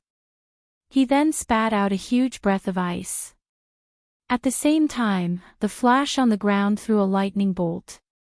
Lex sidestepped the lightning bolt, and then used a fire ability that nobody knew who he got to counter the ice breath. The two opposing energies quickly consumed each other in the air. Chao Ba could no longer stand aside and watch the show. She waved her lasso and attacked the Flash. The Flash dealt with 2 attacks and soon found out that it was a pregnant woman. He cursed his bad luck. He was kinder than Superman. He fought with fear and was even at a disadvantage. On the other hand, Superman had the upper hand. He could get a steady supply of energy from the yellow sun, while Lex could only extract energy from his own cells. Both sides were at a disadvantage. Lex saw that the Flash was restrained by the Chao Ba and realized that this was a good opportunity. He forced Superman to retreat with a few moves and turned to attack the Flash. Of course, Superman would not just stand by and watch. The battle changed from 1-on-1 to 2-on-2. Lex was extremely insidious. He did not even care if his companions were injured. He repeatedly blocked the Chao Ba in front of him, forcing the hero to withdraw his attacks, while he took advantage of the situation to attack. He had a lot of means of attack. Super strength, super speed, super endurance, flying, magic, sound waves, vibration, venom, acid, flame, ice, lightning, physical and non-physical, and some conceptual abilities. All kinds of messy abilities gathered in one body. A special ability that could ignore both friend and foe, and could cause all living beings within a 10-meter radius to bleed, tormenting them to the point that they couldn't take it anymore. As Barry fought with him, he felt that his body under the protective suit was bleeding. Blood flowed down his crotch, and he felt like he was having his period. However, because his battle suit was red, it wasn't too obvious for a while. Superman's body was different from that of the people on Earth. This kind of bleeding was stopped at the genetic level. Xiaoba had a rendezvous with Al before, so she was wearing less. The exposed skin was bleeding under the effect of the ability.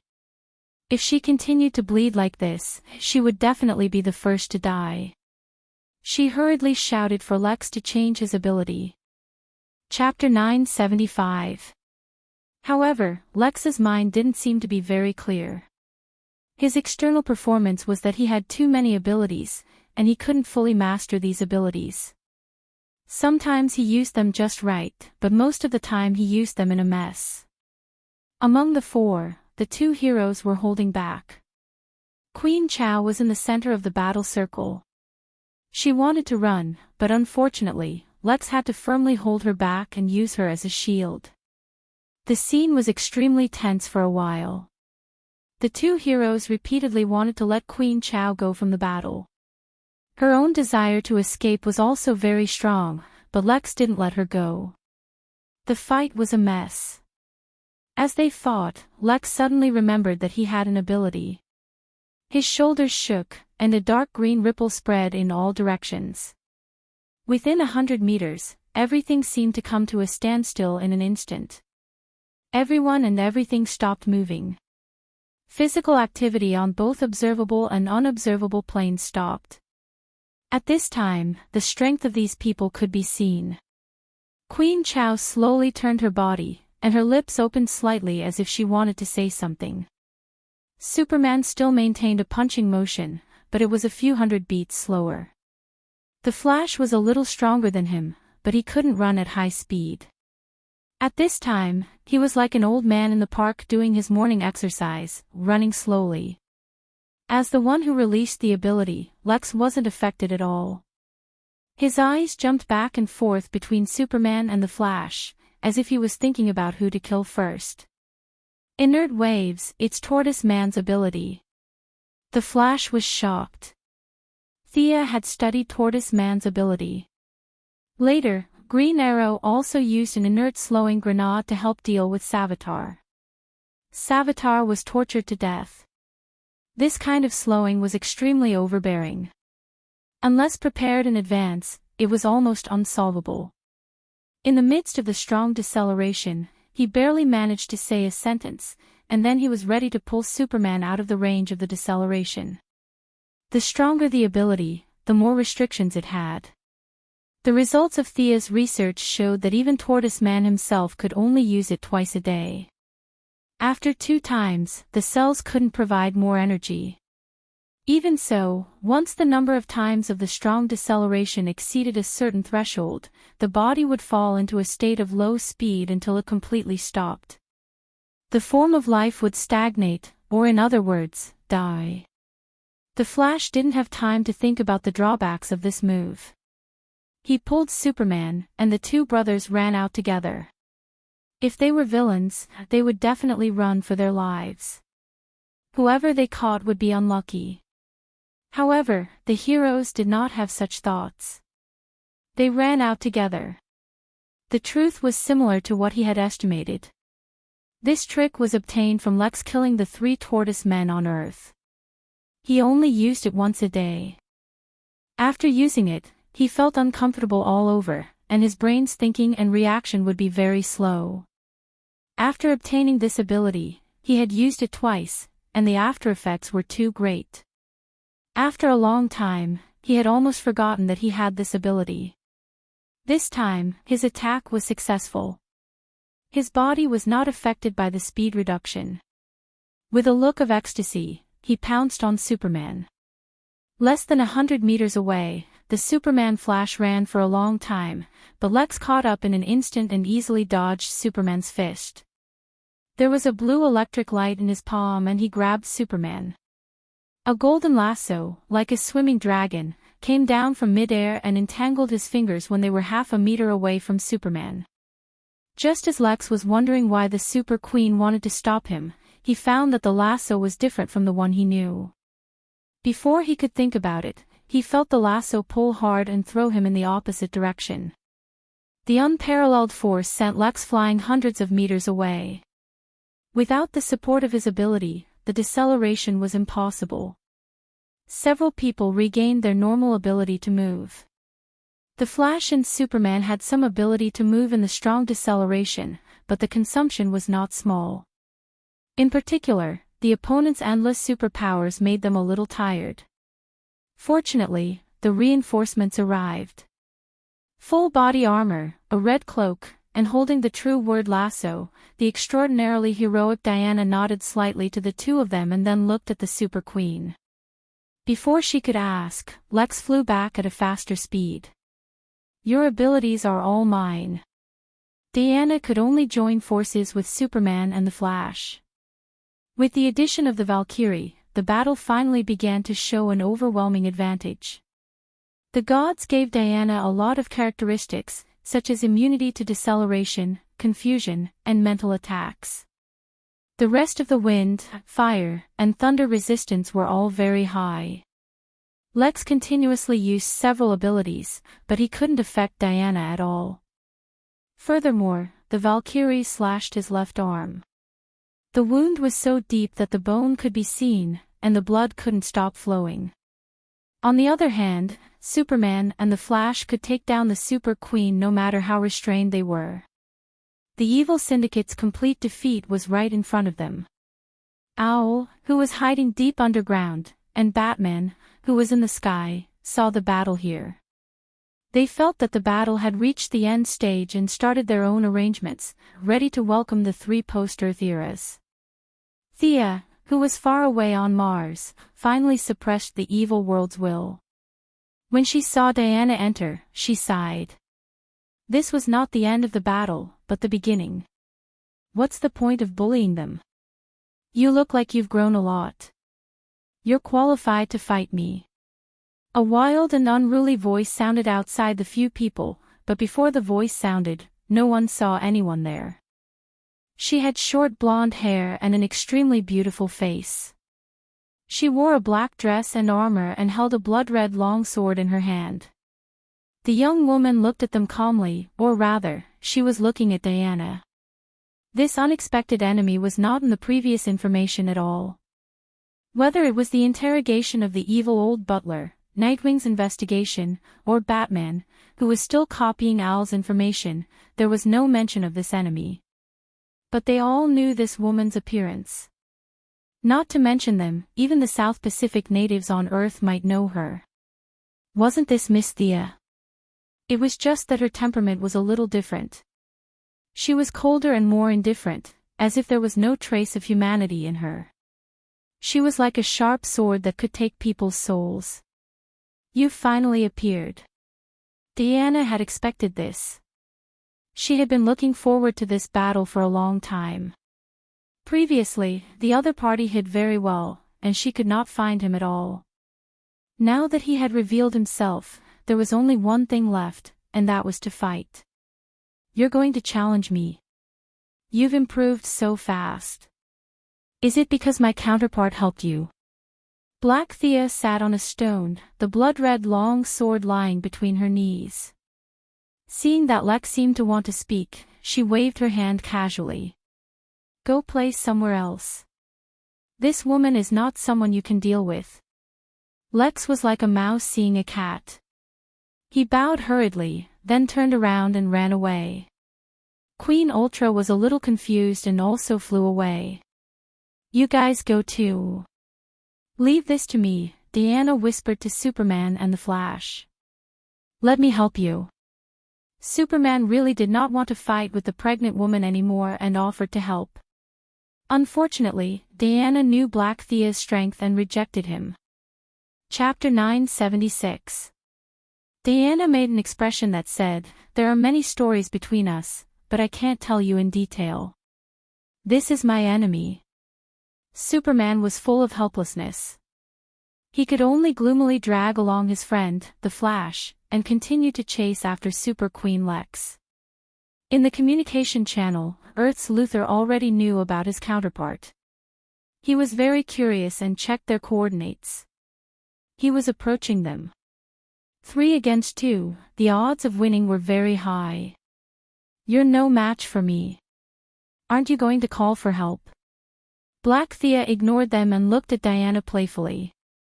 "Although my counterpart plus you are no match for me, at least you can withstand a few moves, right?" Her tone was calm, but her tone was frighteningly arrogant. "That power doesn't belong to you," Diana pointed out. She had heard Thea analyze her opponent many times.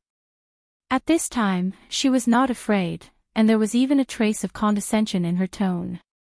"You're the one who doesn't understand the level of power. Our power belongs to ourselves, but who does your power belong to? Is it because once you exceed a certain limit, you'll lose control? Will you still be you then?" "Nonsense, Aunt. I'm going to cut off your head and make that guy suffer for the rest of his life." Black Thea seemed to have been hit where it hurt. She lost her calmness, like a volcano that could erupt at any time. She didn't seem to do anything, but the blood-red sword suddenly crossed the distance between them and slashed at Diana with unparalleled force. Dang! There was a loud bang. Diana quickly took out her shield and blocked the sword.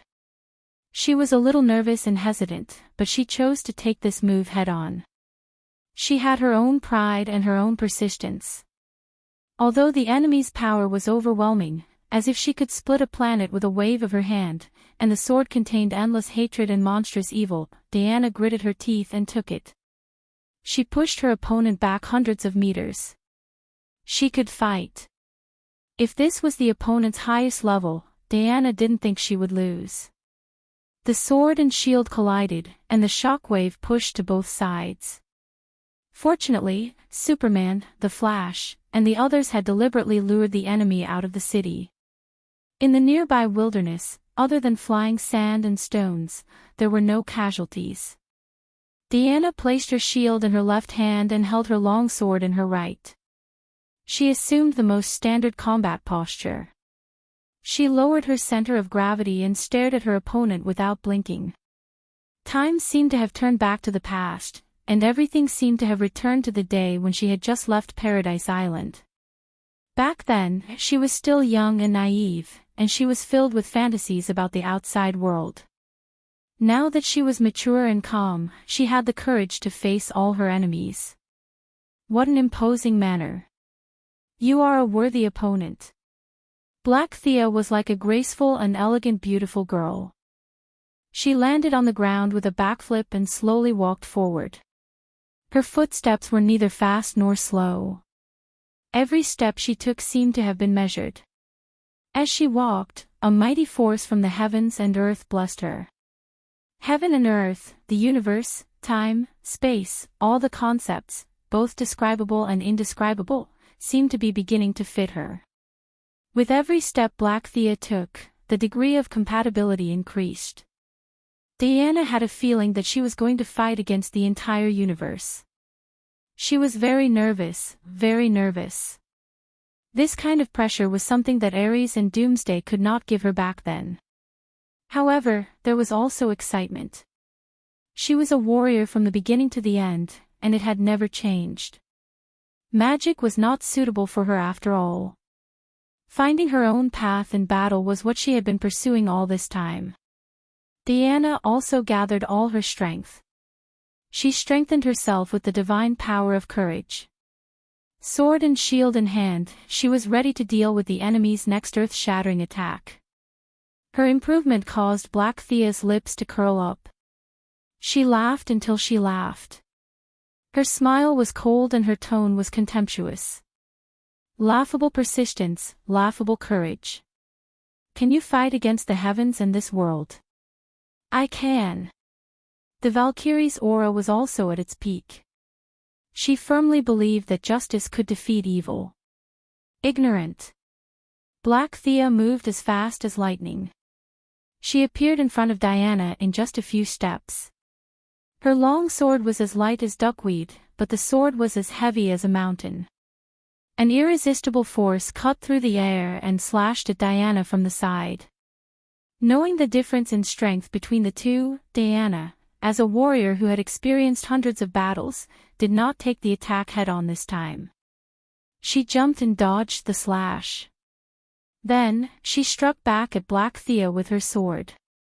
Scrap metal. Ignoring the sharpness of the fire god's sword, Black Thea freed one of her hands to grab the edge of the sword. Diana changed her move very quickly. She twisted her waist in the air and swung her left arm horizontally. The heavy shield smashed into Black Thea's face with a bang. Black Thea only took half a step back, but her fingers still managed to grab the fire god's sword. Diana only felt a strong force pulling her fiercely, and what welcomed her was the unstoppable edge of the blood-red sacred sword. She immediately abandoned her sword and stepped on the ridge of the sacred sword with her left foot, pressing down the edge of the sword. At the same time, she took out a lightning spear and used all her strength to stab at Black Thea's face with her right hand. Black Thea's attack missed, and the spear was right in front of her. The power of lightning had a restraining effect on both the heavens and the human body. Black Thea could only continue to retreat and leave the attack range of the lightning spear. Diana took advantage of the situation and kicked the fire god's sword back to her hand. The whole process happened quickly. Black Thea only had strength, but she did not have enough ability to adapt.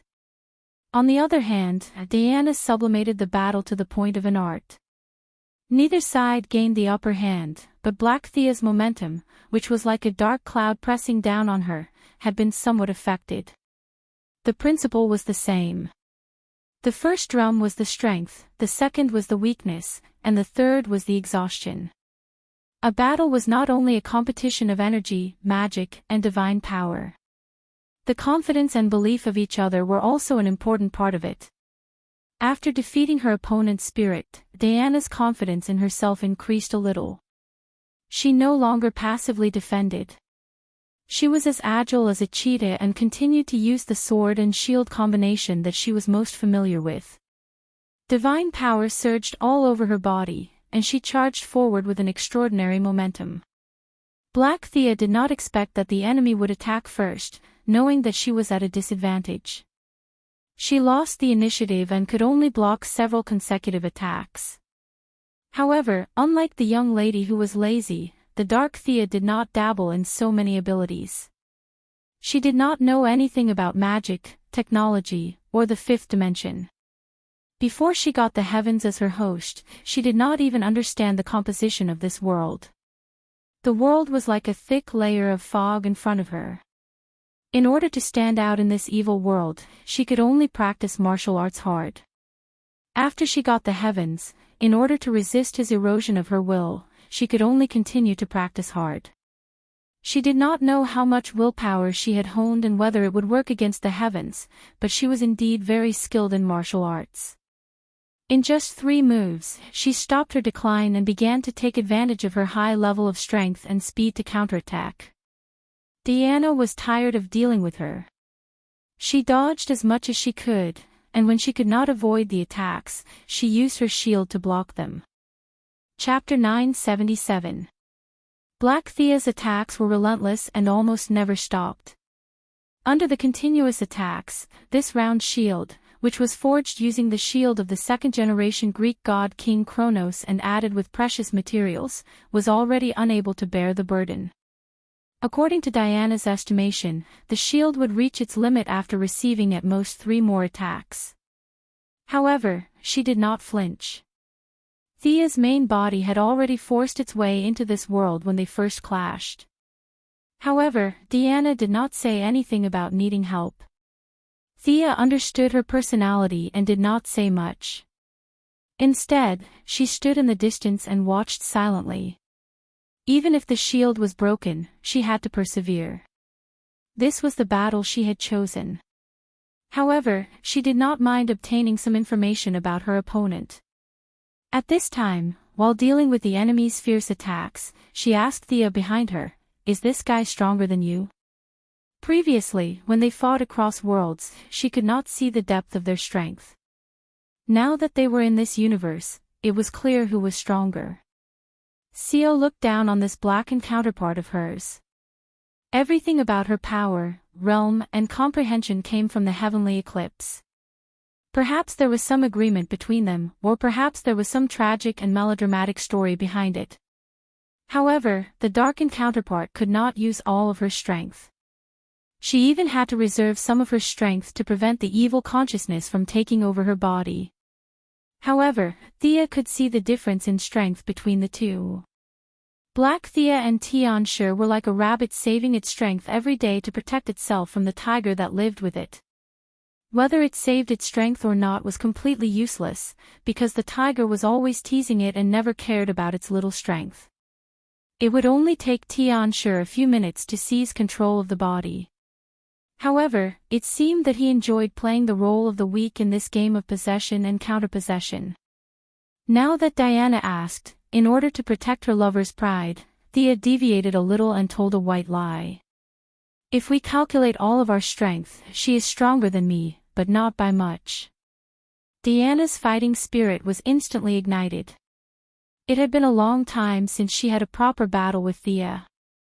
As proud as she was, she had to admit that there was a gap between the two of them. In order to take care of her, Thea had to go easy on her. Now, the two of them would rather stay together and watch soap operas than fight. It was really unnecessary. Now that she heard Thea say that she wasn't as good as the other party, Diana instantly felt that she was really awesome for being able to fight with the enemy for so long. Courage and perseverance were very important to one's state of mind.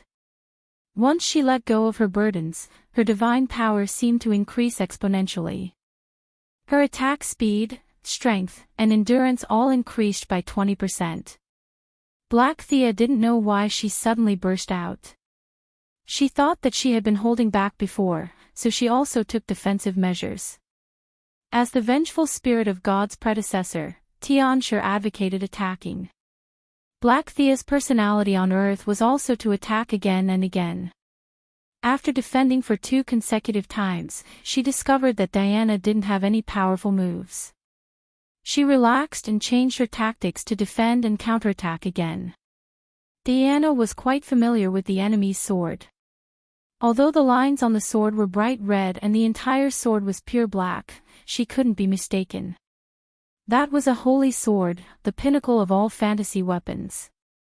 It was just that Thea's holy sword was pure white and holy.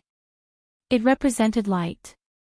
Meanwhile, the dark version's long sword was filled with all sorts of negative energy gathered together to form darkness. Holy swords made of the same material would undergo completely different changes because they were wielded by different people. Why don't you understand? Your resistance is futile. With your poor vision, you can't even imagine such a grand and supreme power. Black Thea's original elegance turned into a harsh tone. Black Thea didn't know why Diana had such a strong belief to resist her. Didn't she know that she was just an ant in front of the Supreme? You don't understand me at all. Diana roared angrily. Her divine power, which was already overloaded, increased by another notch. To a certain extent, she was fighting against the entire world with her own strength. Milady, who was watching from afar, had a new understanding of the Valkyrie's stubbornness.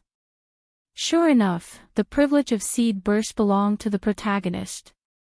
If she was in Diana's position with that kind of strength, she would have run away a long time ago.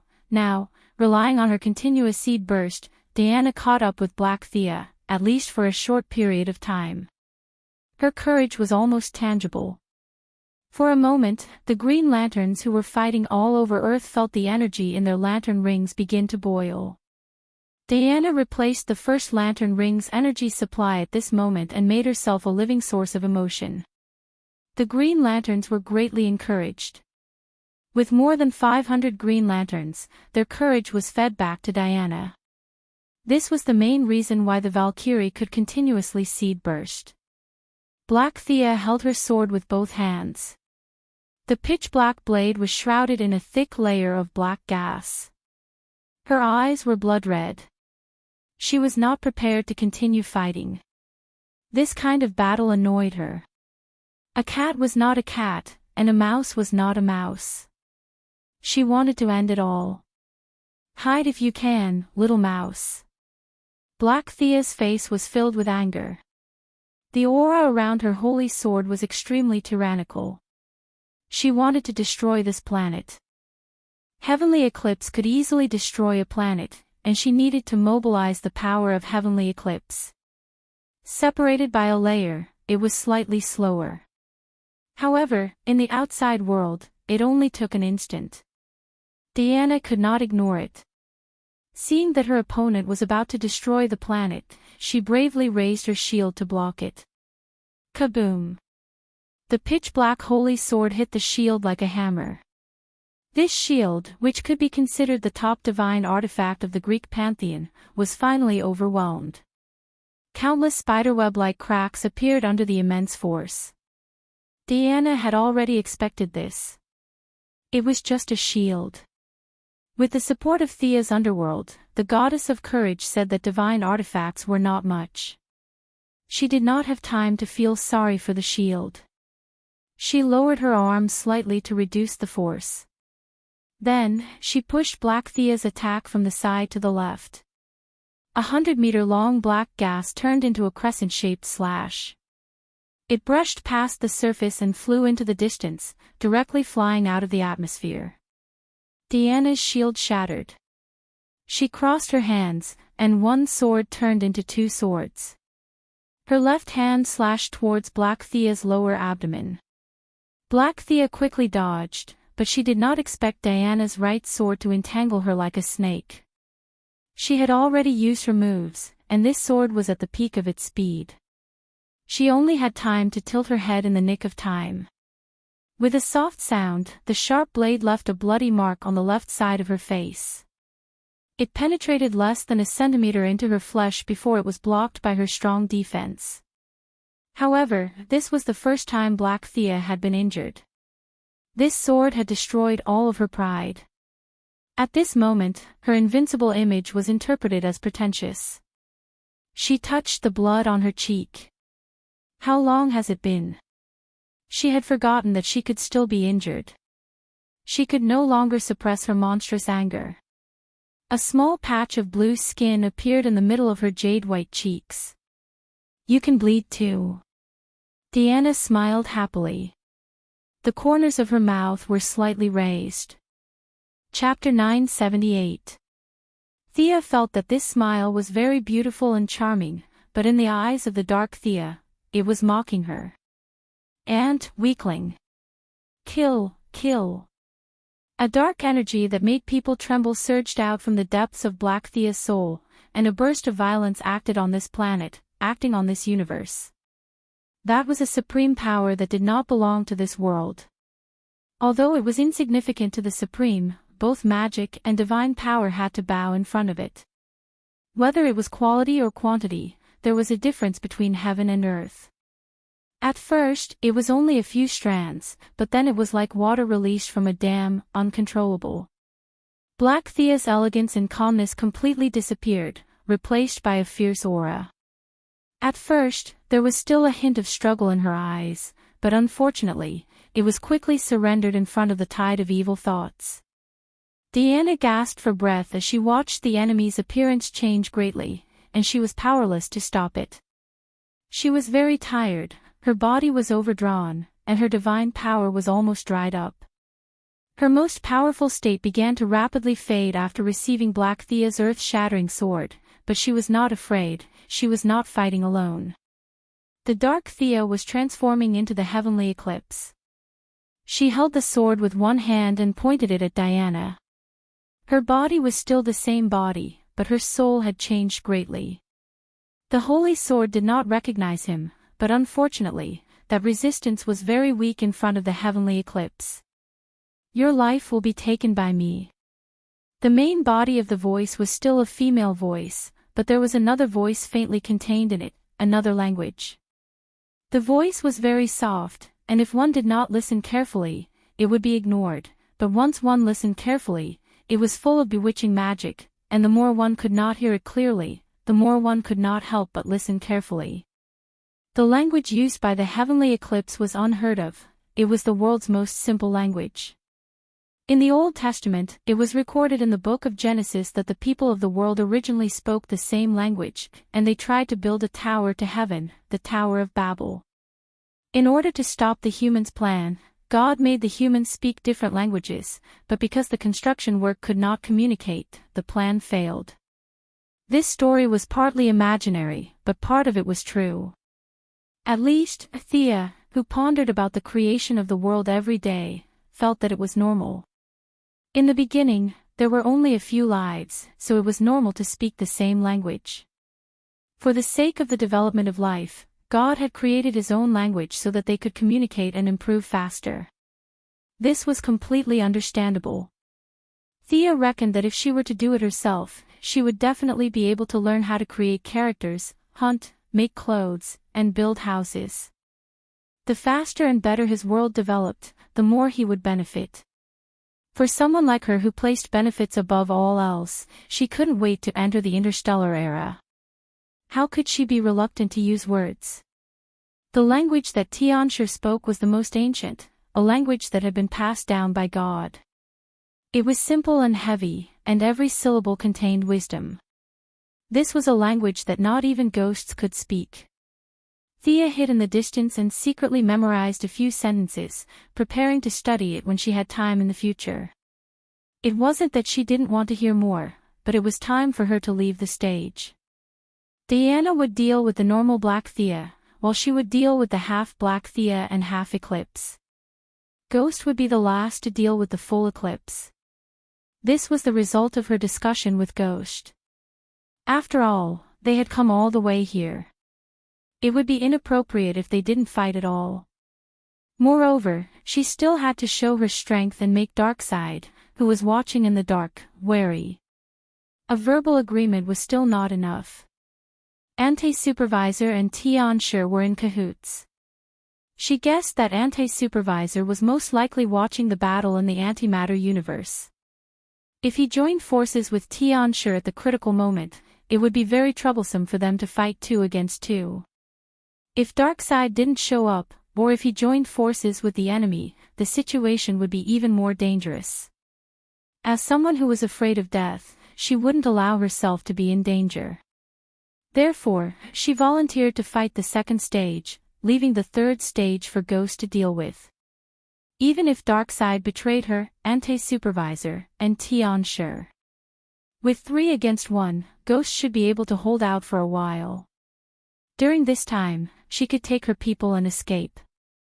At least, that was her plan. Black Thea's laughter was strange and unpleasant. It sounded like she was crying and laughing at the same time. Seeing that Diana was powerless, as if she had given up resisting, she raised her sword. This sword wasn't inferior to the one that had been prepared to destroy the planet. It was even more casual, as if she was swatting away a fly. It was simple and natural. The sword brought about a turbulent black hurricane that covered the sky and swept toward Diana. Thea walked out of the shadows. Using magic against divine power was a little low. In order to intimidate the enemies in the dark, she used the methods of the fifth-dimensional people to forcefully alter reality. She waved her right hand lightly, and invisible waves came from her palm. The black hurricane suddenly stopped when it was 100 meters away from Diana. In the blink of an eye, the raging hurricane turned into a 10-meter-long fountain. The water was still warm. Thea's ability to alter reality was limited, and the effect was also short. She took advantage of the moment when her opponent was stunned to seize control of the hurricane. This was a little difficult for Diana to understand. The war goddess was still at the stage of pursuing her own abilities and exploring them in depth. Thea was different. She had already uncovered a corner of creation, and it wasn't difficult for her to borrow a part of the universe's power. If Xianxia could borrow it, so could she. In less than half a second, the fountain disappeared, and the black hurricane returned to its original state. However, she had changed the direction of the attack by 180 degrees and was now crazily sweeping toward Xianxia. Not bad. At this time, Black Thea's consciousness was fading. The dark blue skin had already covered the left side of her face, making her look extremely ugly from afar. Xianxia's vision was far beyond the fifth dimensional. In his eyes, these methods were not bad. The alteration was only temporary. Even if the troublemaker jumped out now, he wouldn't be afraid, let alone Thea. Lucifer, Michael, and the others pursued eternity. They were eternal, and the world was eternal. Spectre and Xianxia, these two gods, did not need to pursue eternity, but they also represented eternity. They could also change the creation of a space, but it was meaningless. Xianxia was disdainful. He didn't know that Thea wasn't putting on a show for him. Darkside, who was watching in the dark, was shocked. There was no magic, no divine power, and it was completely different from his father, Yoja Khan, who was so scared that he peed his pants. This was a power that he didn't understand at all. This new power also indirectly confirmed his conjecture that Sia came from a higher plane. While Darkside watched them fight in frustration, Sia had already mobilized all of her understanding of the fifth dimension. Like a butterfly, she used all kinds of complicated fifth dimension techniques to fight the heavenly eclipse. She wasn't very familiar with altering reality, but with the memories of the fifth-dimensional princess, she could use her divine power to simulate most fifth-dimensional abilities. She didn't change her armor or the goddess of death's costume. She was dressed very casually, but her methods made Xianxia suffer.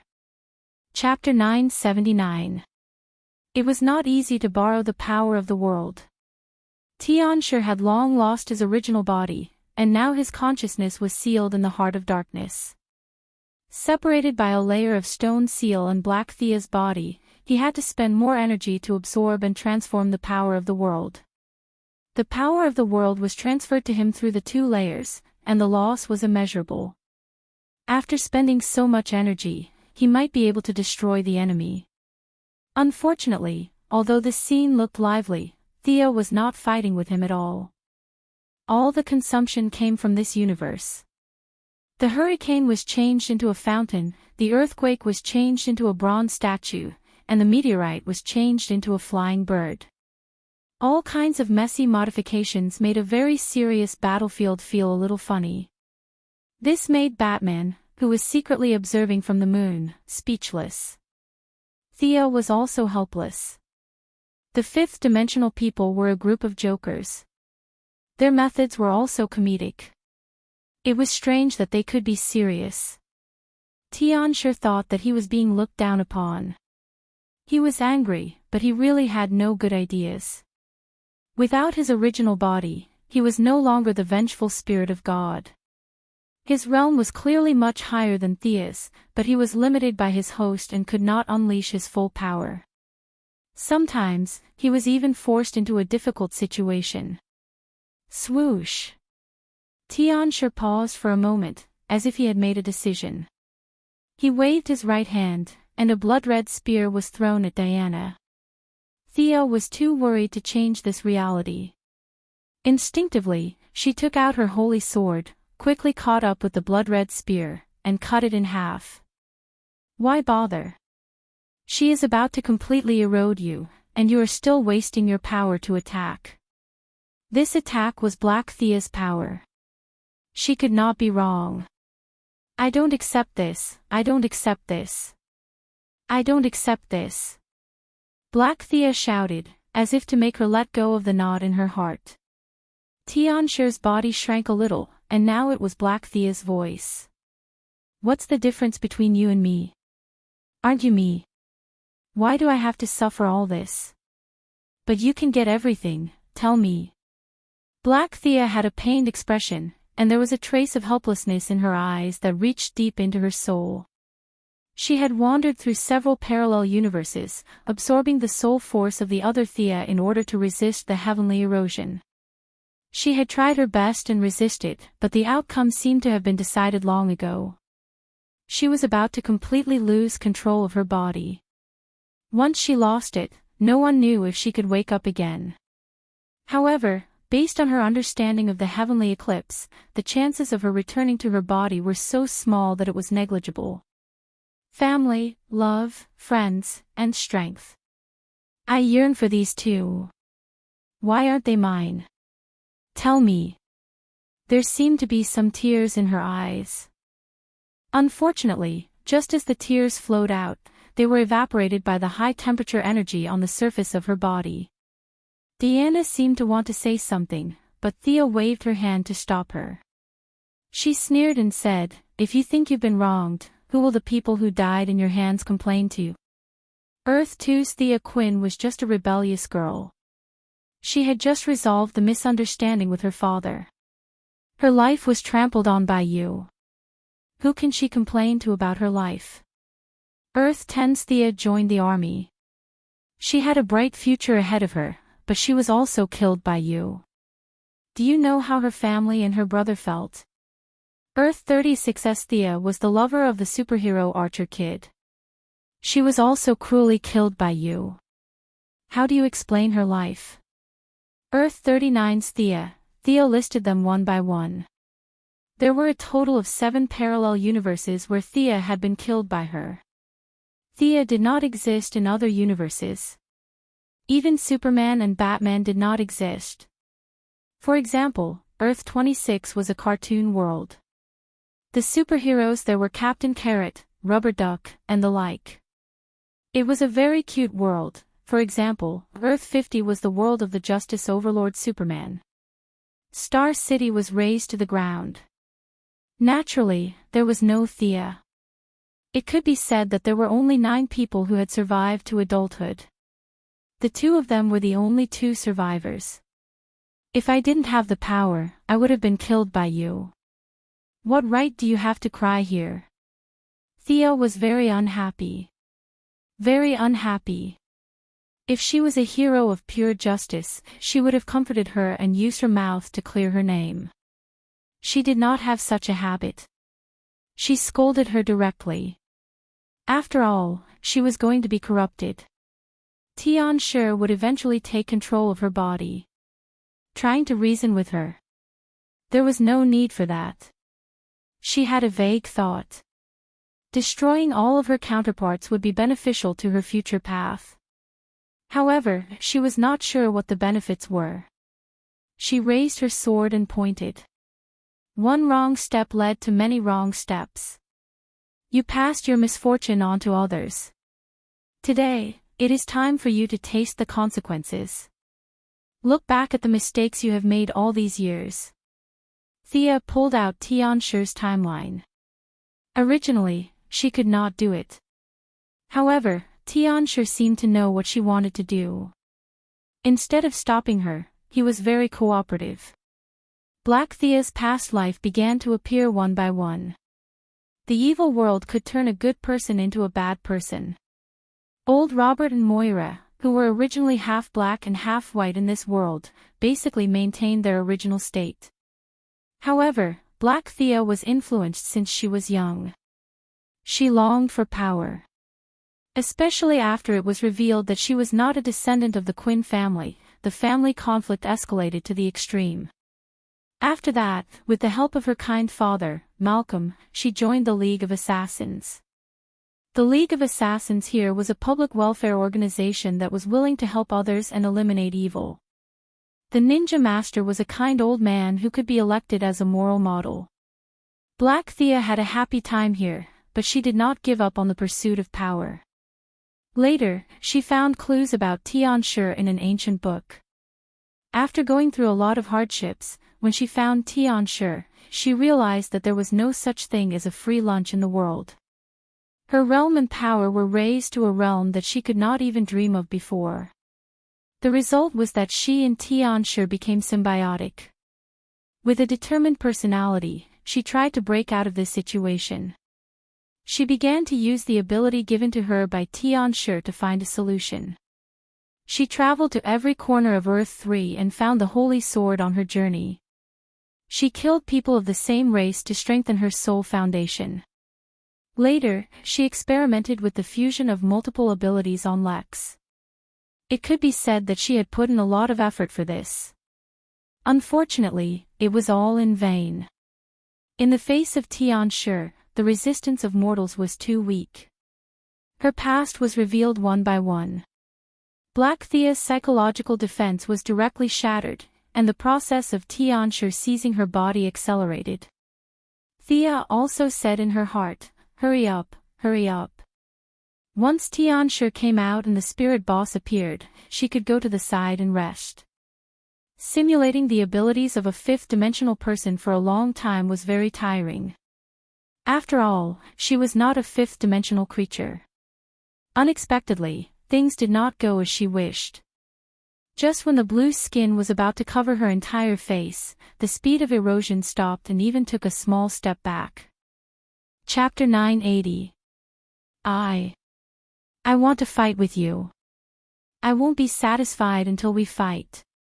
Black Thea's expression was pained, but Xianxia's invasion was temporarily suppressed. It was unclear how deep her obsession was. Before Hija was about to lose everything, she relied on her tenacity to not admit defeat and slammed on the brakes.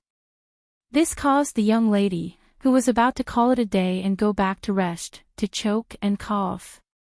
Eris sighed. She couldn't refuse Xianxia's challenge. Even the goddess of death had her pride. You asked for it. Why do you have to do this? Xianxia is using me to destroy your confidence. Wouldn't it be better to just leave quietly like this? Thea's tone was relaxed, but she also raised her aura to the peak. She wanted to cut the Gordian knot and get rid of Xianxia as soon as possible. This time, she didn't borrow the power of the universe. Instead, she used her own divine power. The entire universe seemed to tremble slightly because of her all-out effort. She didn't need to look to know that she was the focus of the multiverse at this moment. The Heavenly Father in the realm of God, Darkseid, the few top-ranked archangels, and the great demons. The observer in the observation realm, the anti-supervisor in the antimatter world, the endless family's big brother fate, and even more world lords outside the 52 parallel universes. Their attention was probably focused on her. Black Thea always felt that she could borrow the power of the universe. She was very powerful, but this view wasn't completely correct. The power of the universe was indeed powerful, but the strength of an individual couldn't be ignored. Borrowed power and one's own power were two different concepts. Thea could use her own power to cover the rules of the universe here. Heaven's will and people's will had to stand aside. Although it wouldn't last long, it wouldn't be a problem for her to fight. The 7 Lantern Corps received a warning in advance and landed at the rear. The light from their rings slowly disappeared, and their emotional energy was covered by the divine power of death. However, Hal Jordan was still brave. After the energy from the lantern ring disappeared, he knocked down the divine power ring with a right hook. He used facts to prove that he was still a good man even without the lantern ring. On the other hand, the Flash also ran back to the base camp. The divine power of death had also cut off his connection with the space of speed. Without speed, it was too dangerous to wander outside. The originally blood-red sky was covered by black clouds, and bone-chilling cold rain continued to fall.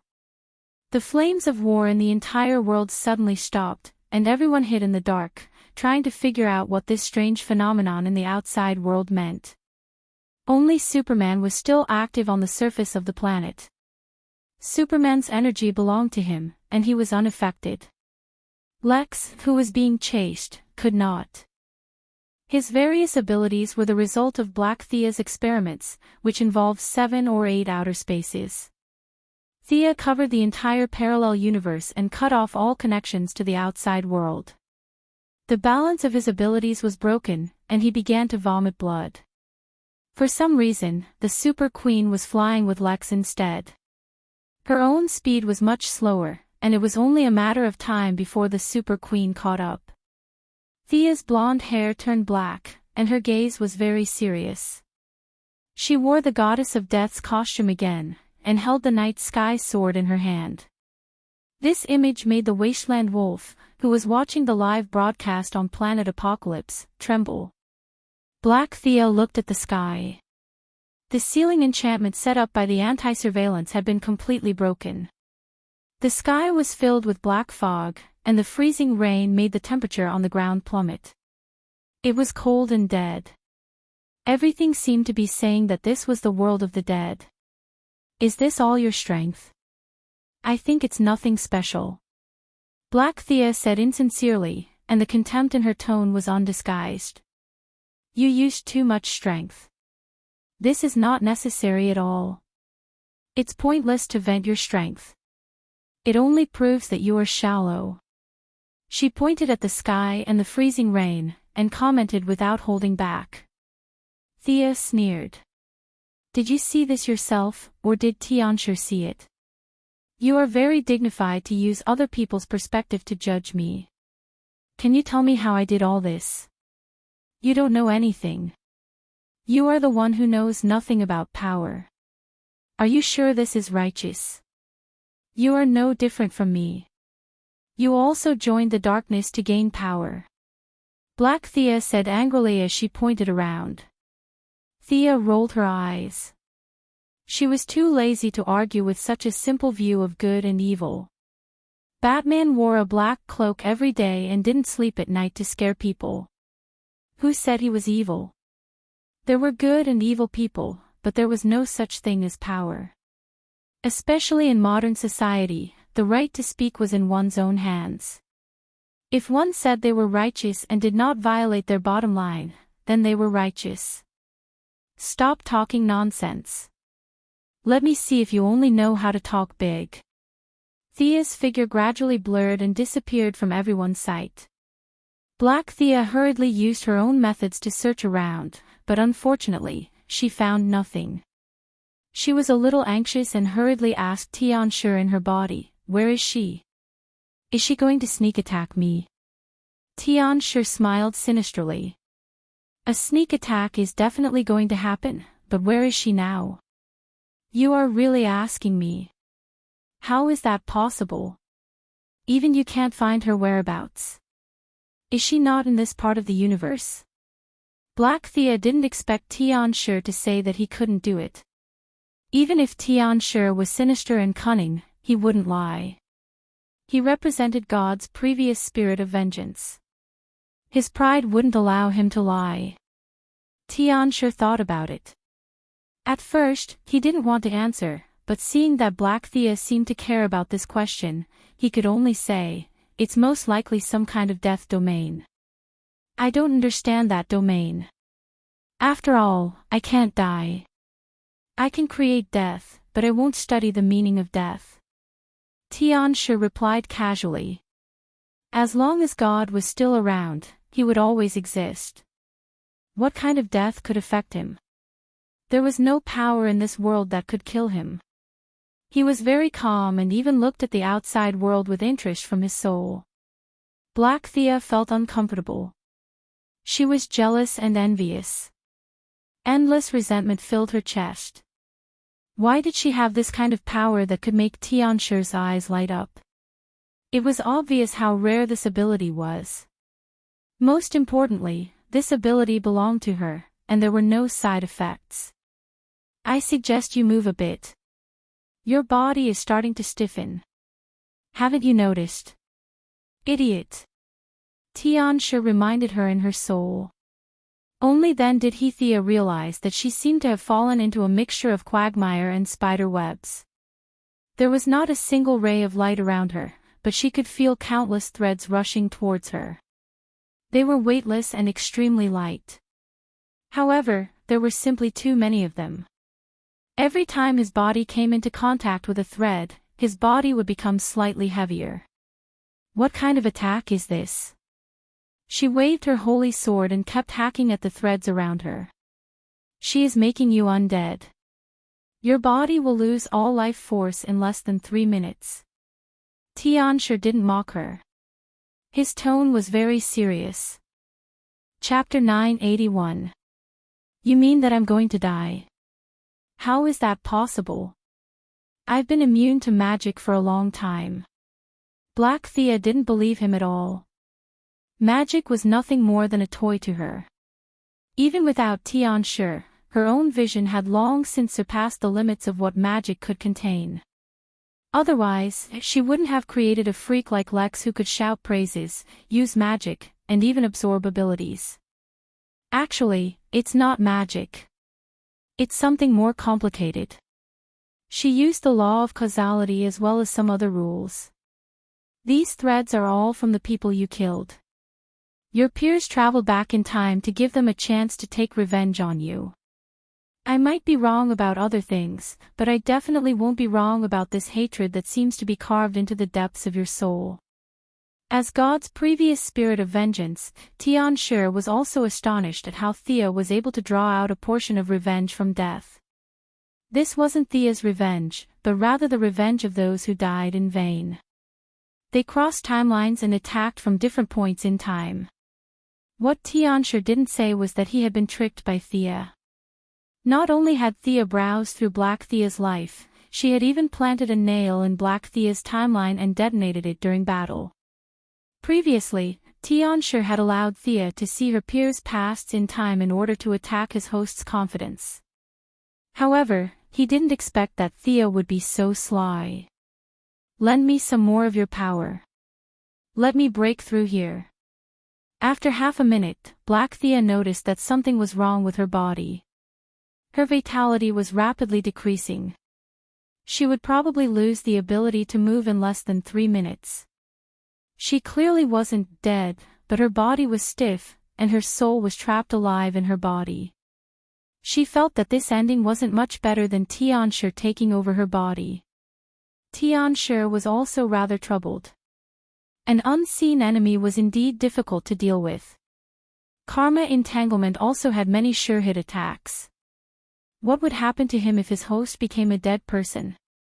He hadn't considered this question at all. Would he live or die then? As for leaving Black Thea and finding a new host, Xianxia only considered it for a moment before putting it aside. He still had some time before reaching that stage. With Xianxia's power replenishing her, Black Thea finally recovered more than half of her combat strength. She furiously attacked all around her. Scram! Wantonly scattering energy, gaps were opened in the domain of death. Rays of light from the outside world shone into this area through the gaps. His line of sight was densely packed with figures, and one of them was particularly eye-catching. He was wearing a light gray uniform with a windbreaker and high riding boots. He was holding 2 thin swords in his hands. Black Thea recognized her at a glance. She was Earth's 10th ranked, Thea Quinn.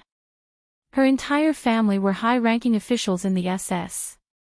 Black Thea had killed her in front of tens of thousands of soldiers and left. Her martial arts were good, and she had some technological equipment. She could be considered an elite on the level of ordinary people, but in front of the power of the eclipse, she was no different from an ant. At that time, Black Thea was arrogant and crazy. She didn't care about the consequences at all. She killed people and extracted their souls. In the end, she left. The other party was just a symbol in her eyes, a puppet.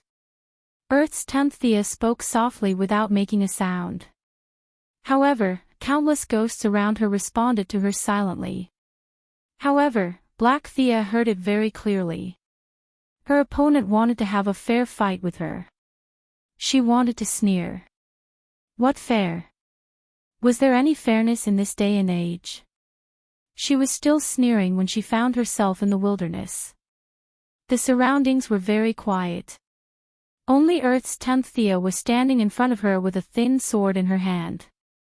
The strength that she was so proud of had completely disappeared. All that was left was the martial arts she had learned and the experience she had gained from killing a mountain of corpses and a sea of blood. Eclipse, where are you? She called out several times, but there was no response at all. Had she gotten rid of that guy? It didn't seem like it. She had experienced Eclipse's stubbornness for many years. She didn't have time to think about it.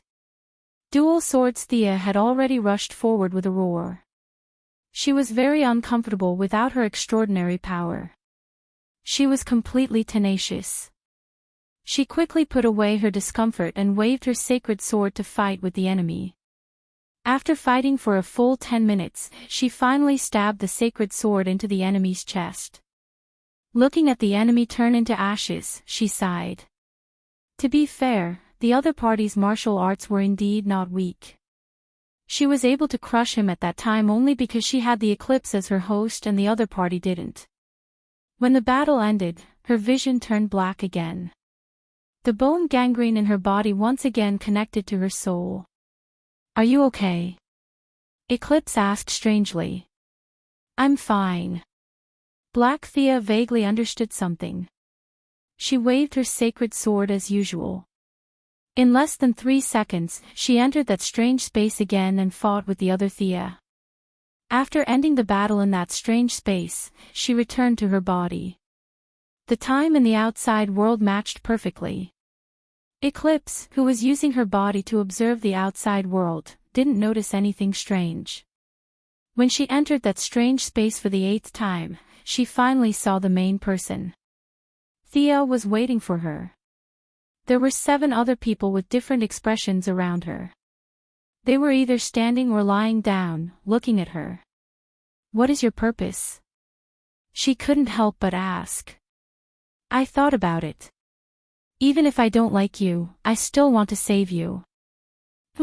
How?" "With your skills."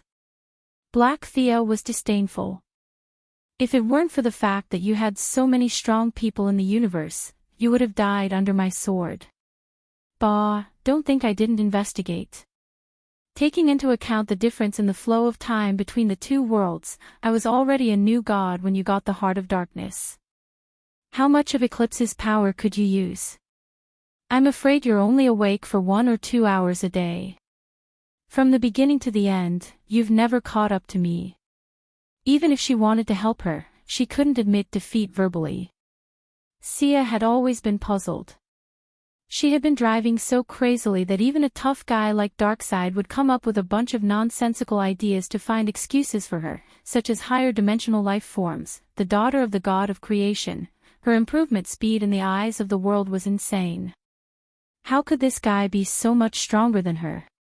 Now that she saw the other 7 Thea, she realized that they were all the same age. There was no one like Thea Quinn who was in her 80s or 90s. This meant that their starting point was about the same. Their starting point was the same. She was so overpowered, how could she be surpassed? How was that possible? The truth was that Black Thea had always been inferior to her. She looked strong and powerful, but that was all because of Eclipse's power. She herself was only a small leader of the Assassin Alliance. Black Thea bit her lip and didn't say anything. Some things would only embarrass herself if she denied it. She instinctively felt that Thea had something else to say. As expected, Thea's next sentence shocked her. "This is a world I created. It's a little small now, but we can talk." With Eclipse as her grandpa, Black Thea had great vision even though he was an evil grandpa preparing to take over her body. Chapter 982. She looked around. The other Thea were all ordinary people. They didn't think that creating a world was difficult, nor did they understand the hardships involved. However, Black Thea could see many things. This place was really simple. Even if she used too much force, the world would collapse. That was why she could only guide a small portion of her spiritual power into it, not her body. The world was too small. Xianxia didn't notice such a dust-like thing. Xianxia will be sealed eventually. But now that you're entangled with each other, you'll go in with him when he's sealed, Thea said. She didn't gather so many of her peers just to have a tea party. "Oh, what do you think, Goddess of Death?" Black Thea still didn't like talking to her. She was jealous, but more so because of her pride. She didn't want to accept Thea's help, but she also didn't want to give up hope. As if she saw through her thoughts, Thea went straight to the point. I can't save your life. Or to put it another way, from the moment you accepted Xianxia as your host, your life form has changed. This process, at least in my opinion, is irreversible. Seeing her angry expression, Thea interrupted her. Don't interrupt. Let me continue. We don't have much time. Give up those unrealistic thoughts. You're already dead. You've been dead for a long time. What I can do for you is to cut open your soul. Xianxia wants your body, so give it to him. Only then can you be free of him. The atmosphere fell silent. Black Thea bit her lips, unable to make up her mind. So this is the end of my journey. It's a pity that all my hard work. Xianxia muttered to herself. The others ignored her. She was a bit pretentious. The 7 people she killed didn't even say anything. What was there to complain about? Where will I go in the end? Thea was the most qualified to speak. She shrugged. It's up to you. If you want to go to heaven, I can introduce you.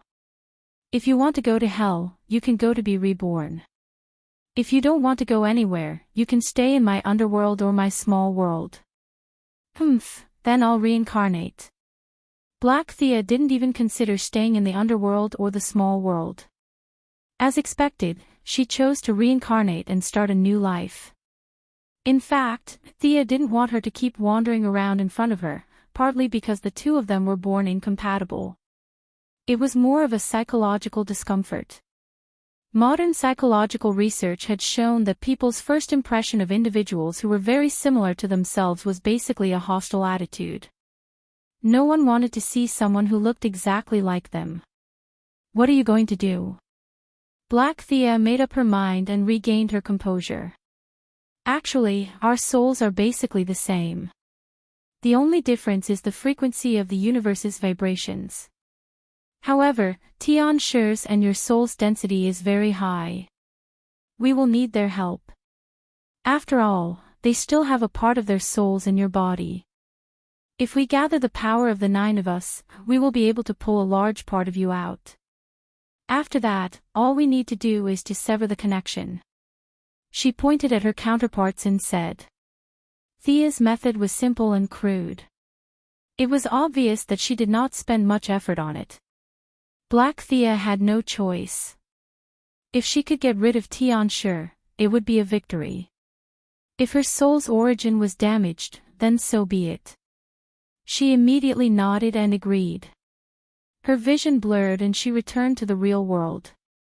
This time, in order to coordinate the cooperation of several souls, it took a little longer. Xianxia finally noticed something strange.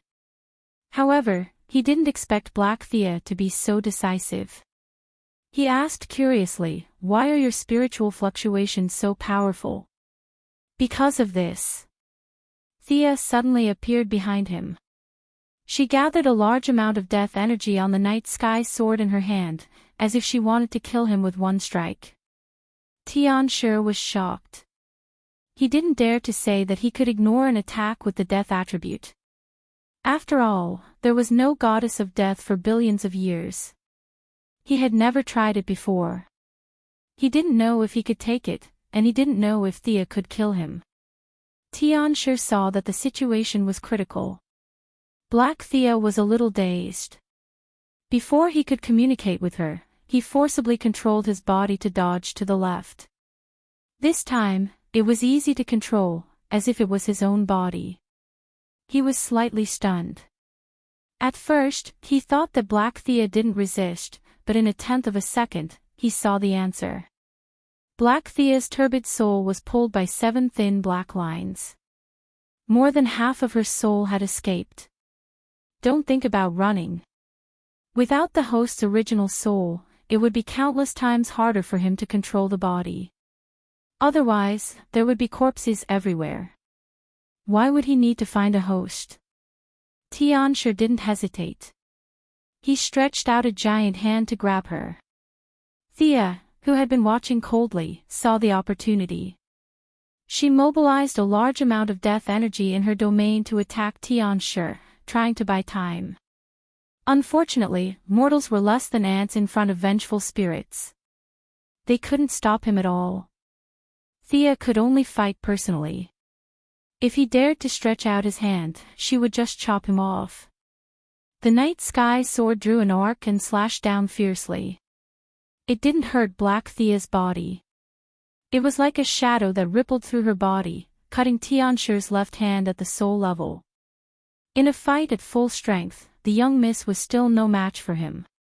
However, one side was already prepared to go all out. On the other side, Xianxia was separated by the Heart of Darkness seal and Black Thea's body. He wasn't prepared and acted hastily. It would be strange if he could stop her. This strike was both good news and bad news for Xianxia. The good news was that Thea's death energy couldn't kill him. Her realm wasn't high enough. The bad news was that he was stopped.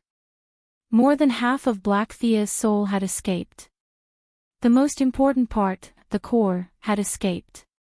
Xianxia was furious. He tried to grab her again. Knowing the difference between them, Thea didn't fight him head-on.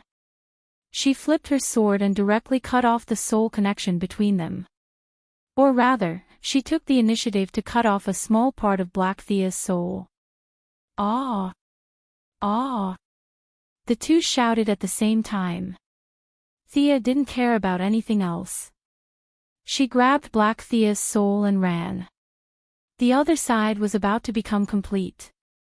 If she didn't run now, when would she? Xianxia wanted to chase after her, but he also wanted to take control of the body. Although most of the host's soul had escaped, there was still a small part left. This small part was enough for him to take over the body. He quickly made up his mind. He would take over the body first and think about other things later. The body had been corroded for many years. Now that the resistance was gone, it was only natural to take it over. Thea flew out for 2 seconds. She felt a large hole in her death domain. After that, she lasted for less than a second before completely shattering into pieces. The black clouds and freezing rain all disappeared. The light of the sun returned to the world, and with it came a huge amount of evil energy. You're quite fast. In 3 seconds, she had opened up a distance of several thousand meters. She returned to Diana's side. Her fingers drew 2 mysterious runes. Black Thea's soul and her sacred sword were thrown into the underworld. There was no special treatment or punishment. In fact, with the sacred sword accompanying her growth, her starting point in the next life would naturally be higher than many people. Chapter 983. How are you? Are you hurt? The Valkyrie was concerned about her lover.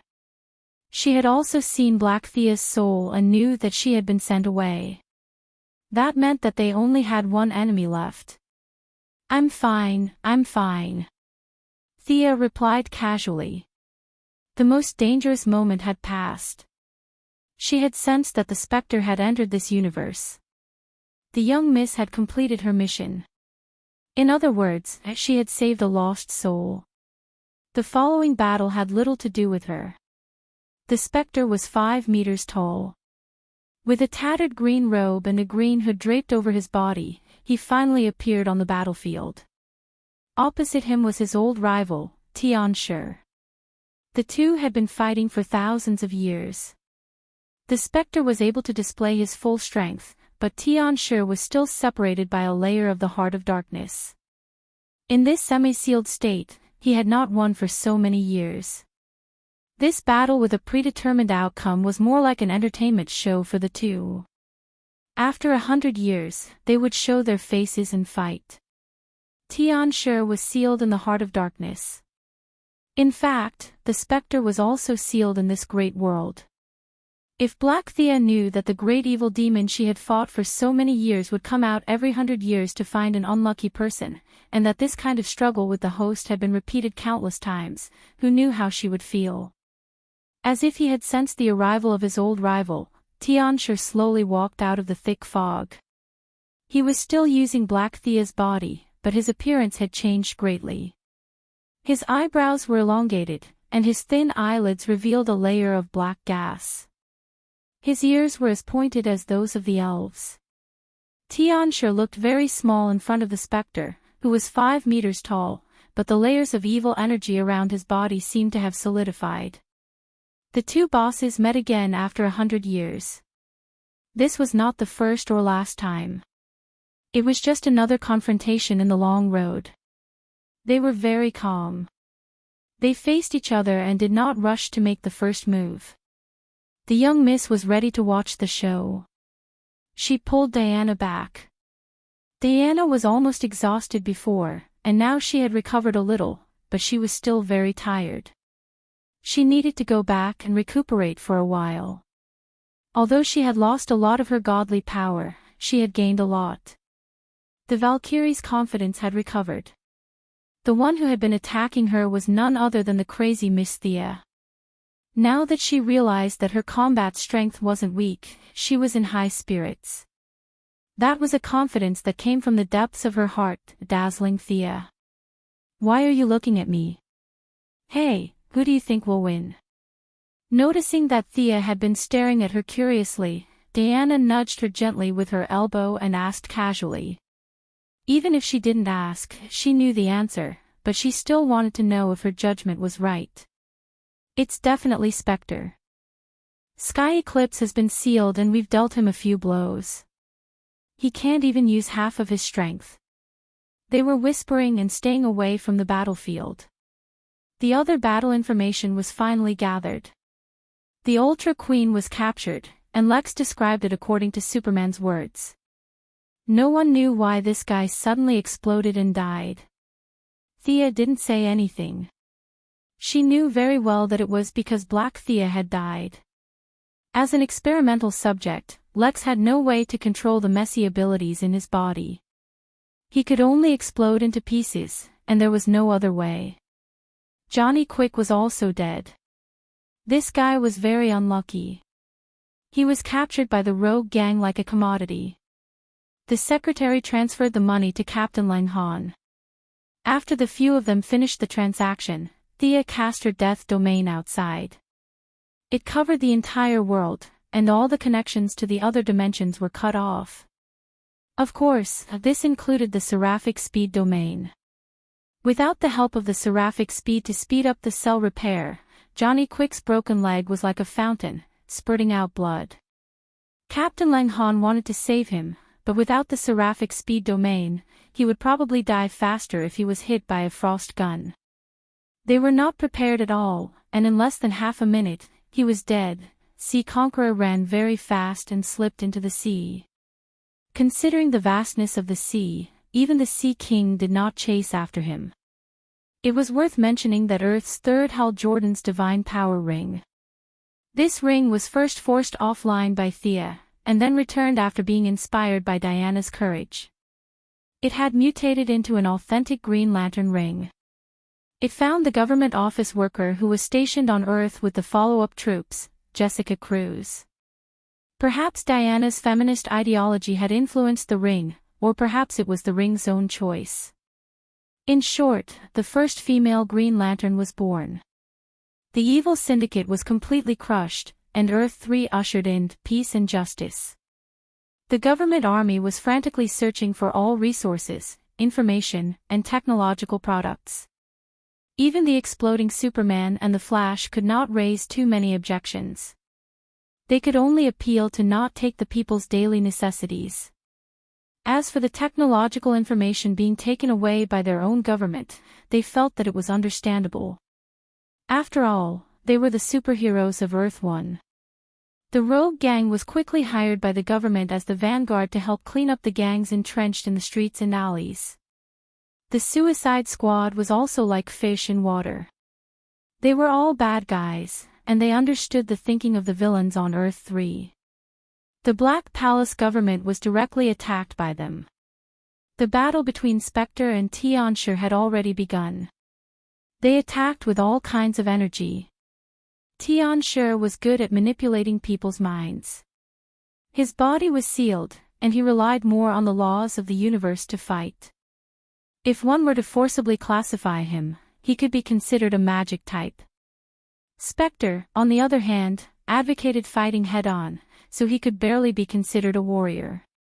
Xianxia also grew his body to 5 meters tall. Theo looked more and more like a demon. He had pointed ears, fangs, claws, and purple muscles all over his body. She did not know if it was originally like this, or if it was deliberately set up by God when he was building a smurf. Spectre roared again and again. He was good at using his physical strength to suppress his opponent with energy. Xianxia, on the other hand, could only play to his strengths and avoid his weaknesses. All kinds of energy attacks were at his fingertips. Blue light beams constantly hit Spectre's body, and Spectre also returned the attacks. The two powerhouses went all out from the beginning of the battle. They fought until the sky fell and the earth cracked. The aftermath of their attacks penetrated hundreds of meters underground. This battlefield would probably become a place of chaotic energy for hundreds or thousands of years to come. Thea and Diana had no choice but to go to Earth 3's watchtower. At this time, Batman was still crazily downloading information about Batman. This little Thomas Wayne had disappeared into the crowd. Facial simulation, satellite positioning, and all kinds of methods could not find him. At least, Batman said that he could not find him. Thea felt that the credibility of this sentence was questionable. There was also the death storm that turned into a ball of light in front of everyone's eyes. No one could be sure if he had directly exploded or flew away. The young mistress acted as if nothing had happened and insisted that she did not see him. The Sea King also used the word "did not see" about the Sea Conqueror. The people of the Righteous Alliance could only do their best to search. As for whether they could find these missing people, it was really hard to say. Chapter 984. The antimatter universe, on the other side of the multiverse, was the end of all matter. This was the universe under the control of the Anti-Watcher, the end of all positive matter. There was no way to verify who created this universe, its existence was older than the oldest records. There were intelligent beings here, and they regarded the Anti-Watcher as the only god of their world. They worshipped him day after day, offering everything they had, just so that he could leave this universe with a chance of survival. Today, in the eyes of countless worshippers, a loud rumble rang out, and an unfamiliar visitor flew out of the Orange Passage. He tore through space and entered the antimatter universe without any obstruction. The visitor sat on the Mobius chair, his gaze wise and full of sympathy. It was Thea's old colleague, the god of knowledge, Mitran. He flew to a giant golden tower filled with technology, his expression grim, looking at the Anti-Watcher who was observing the material world through the tower, and fell silent, as if he was preparing his words. "Hello, Mobius," he greeted the Anti-Watcher. The Anti-Watcher had barely escaped from his near-death state, and his tall body was covered in a thick layer of armor.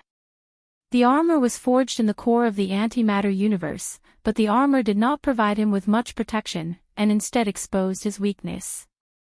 "I remember I warned you, Mitran, not to call me that, not to mention that name in front of me." The Anti-Watcher's voice was very hoarse.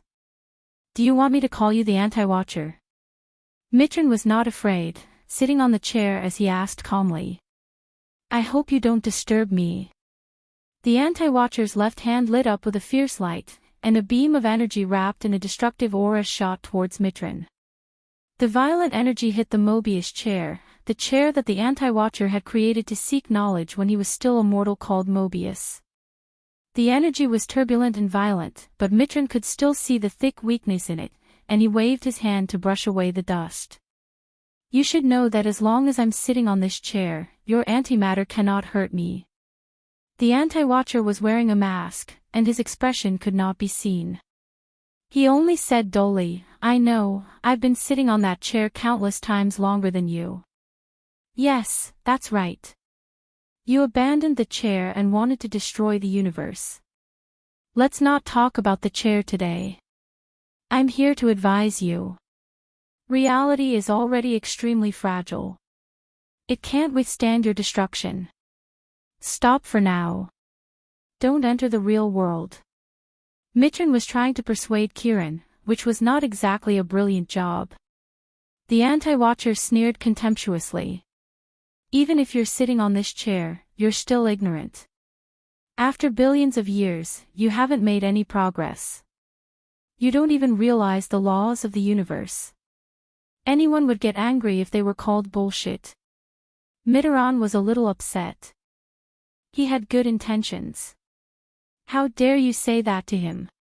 His voice rose 2 octaves. Don't enter the real world. There is a trap set by the goddess of death for you. Can't you see? If you stop now, we can work together.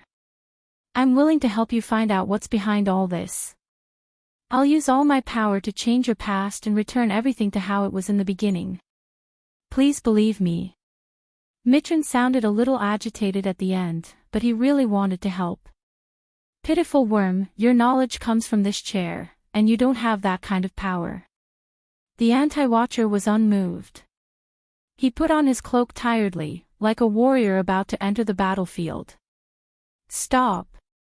Mitran blocked his path. If you enter the real world, do you know who's waiting for you? Why are you so stubborn?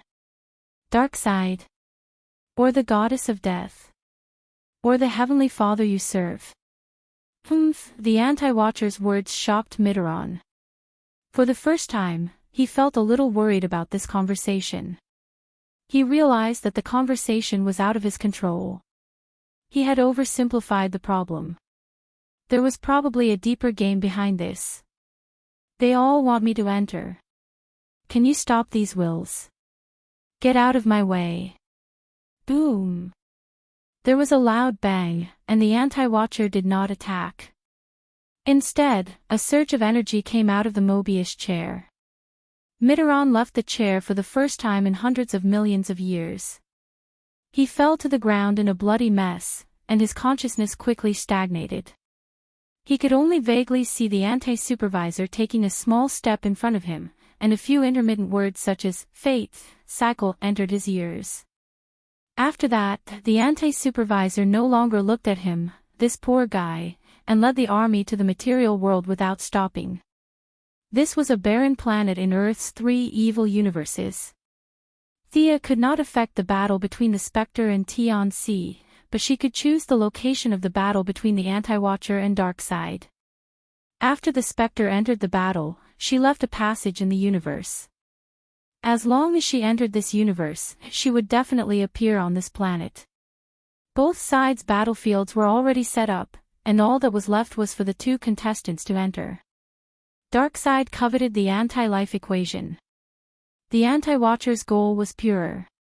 He wanted to be reborn, to escape his fate of destroying the universe. Fate had a strong hold on him, and he needed to break through the boundaries of reality. To do so, he needed to kill a new god, a god who could touch the origin of all things. Darkseid, who had the Omega effect, was his only target. The conflict between both sides was irreconcilable, and only the fall of one side could end everything. Thea added fuel to the fire, the Heavenly Father acquiesced, and many archangels and great demons had their own agendas before the battle was finally decided. As the main contributor to this battle, the 2 powerful beings of the multiverse who were about to fight to the death also tacitly agreed to her choice of battlefield. A barren planet was more convenient for killing each other. The Apocalypse Star's army had entered this universe through the only passage a minute ago. Darkseid did not appear until the Anti-Watcher entered the universe and entered the battlefield. His subordinates did not find anything amiss. Only then did he open his mother box and descend into this universe. The Wasteland Wolf led the Apocalypse Star's army and faced off against the Anti-Watcher's elite forces. The moment the 2 sides clashed, the battlefield was littered with corpses. Neither the Anti-Watcher nor Darkseid made a move. They were sizing each other up and waiting for the Goddess of Death and the Spectre to leave this universe. If the young mistress did not leave, the two of them would not dare to fight without restraint. What is that? It's as evil as Tianxi, and it seems to be two different types of energy. Diana had barely touched the top level of the new gods. She could vaguely feel the world's consciousness cheering as two sources of evil had descended into this universe. Chapter 985. Thea pretended to be confused. One of them is Darkside, but the other one is very blurry. It looks like the anti-watcher who escaped during the night of darkness. He has been watching us all this time. What should we do?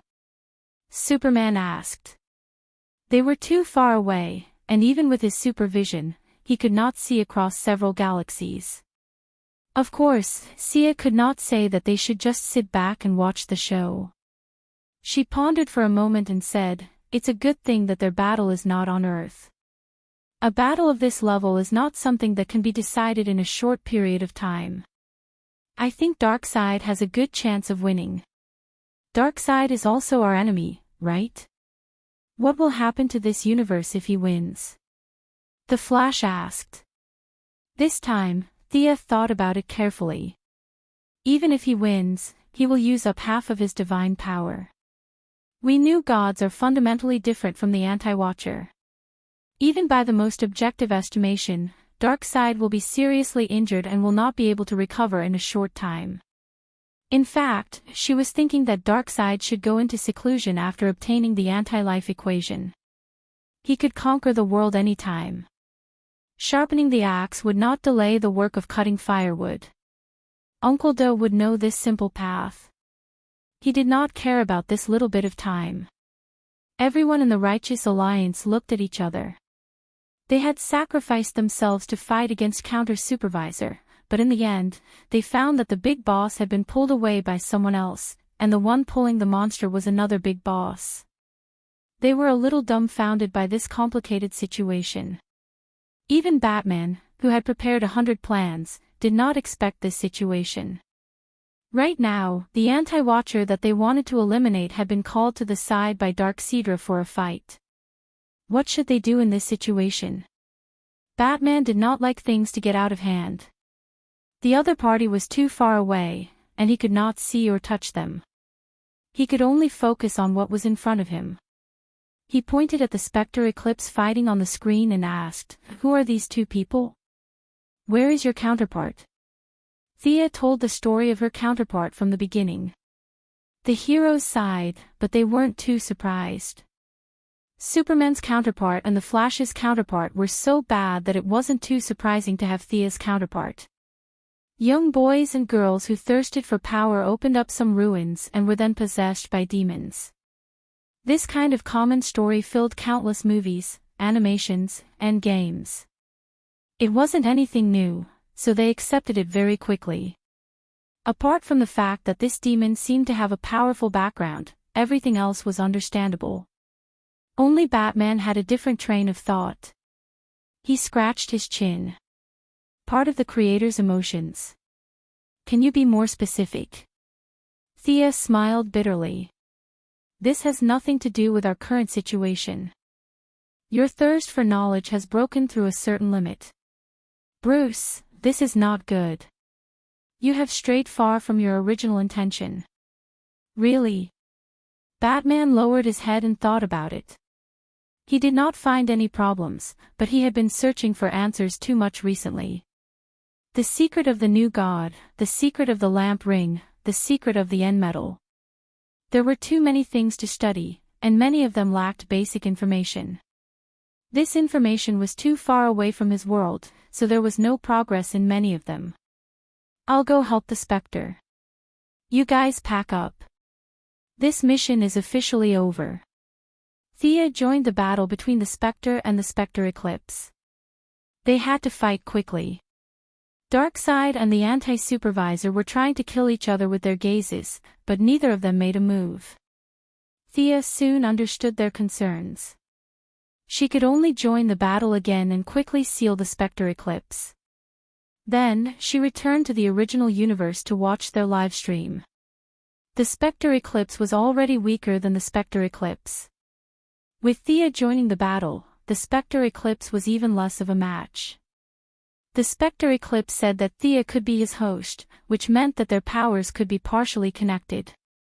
At this time, both the Spectre Eclipse and the Spectre Eclipse were 5 meters tall. To cooperate with the battle, Thea also enlarged her body. She held the night sky sword and slashed the Spectre Eclipse's shadow attack. "Cooperate with me, goddess of death," the Spectre Eclipse said. As the Spectre Eclipse spoke, a patch of green appeared in her palm. It contained a trace of supreme power. She had been studying the stranger's silver coin and the Judas contract. She immediately felt the purity that was beyond words. Since the Spectre Eclipse wanted to fight, she would not refuse. Thea put away her sword and jumped behind the Spectre Eclipse. She patted the Spectre Eclipse's shoulder and transferred part of her death power. The green beam of light was surrounded by a spiral of black death gas. Like a high-speed drill, it pierced through the Spectre Eclipse's shield and pierced a big hole in his abdomen. The death power and the Spectre of God's vengeance worked well together for the first time. Thea estimated that if she became the Spectre Eclipse's host, the two powers would combine and there would not be many people in the world who could defeat her. Even if the Spectre Eclipse was summoned by the cult of death seeking again, she and the Spectre Eclipse would be able to take it down. However, the Spectre Eclipse belonged to the Spectre Eclipse. At her level, it would be too low to be the host. The Spectre Eclipse had transformed Black Thea's body into a pure energy body. Not a single drop of blood was shed. However, the death power and vengeance Eclipse's wounds were giving him a headache. "You are indeed powerful. But Death Goddess, do you dare to look me in the eye? Your counterpart is still struggling in my body. Come and help her." The Spectre Eclipse's voice was very soft, as if he was mumbling. Thea hid behind the Spectre Eclipse without a word. She would have to be an idiot to look him in the eye. Even an idiot would know that this was a big move. As for the part of Black Thea's soul that was trapped, she could only pray for the best. Her shameless actions almost made the Spectre Eclipse spit out blood. The little bit of God's power he had hit the Spectre Eclipse. Since they were both from the same department, the Spectre Eclipse was naturally not afraid of this thing. She accepted it calmly and even absorbed a part of it. This made the Spectre Eclipse's heart ache. The Spectre Eclipse raised her fists and fought desperately in the front. Thea Eclipse attacked from behind from a distance. She was determined not to be on the front line. Under their rapid attacks, the Spectre Eclipse's counterattacks became weaker and weaker. He was not a match for the Spectre Eclipse in the first place, and Thea Eclipse was even weaker. After a lot of effort, they finally destroyed the Spectre Eclipse's new body. The Sky Eclipse turned back into a sparkling and translucent black diamond that seemed to contain countless secrets. The Spectre Eclipse did not have any objections to Thea Eclipse's plan to seal her predecessor again. If she wanted to seal him, then seal him. He would definitely be able to jump out again. This was the difference between 100 years and 150 years. The battle on Earth 3 came to an end when she sealed the Heart of Darkness into a large rock. This large rock could not be brought back to Earth 1.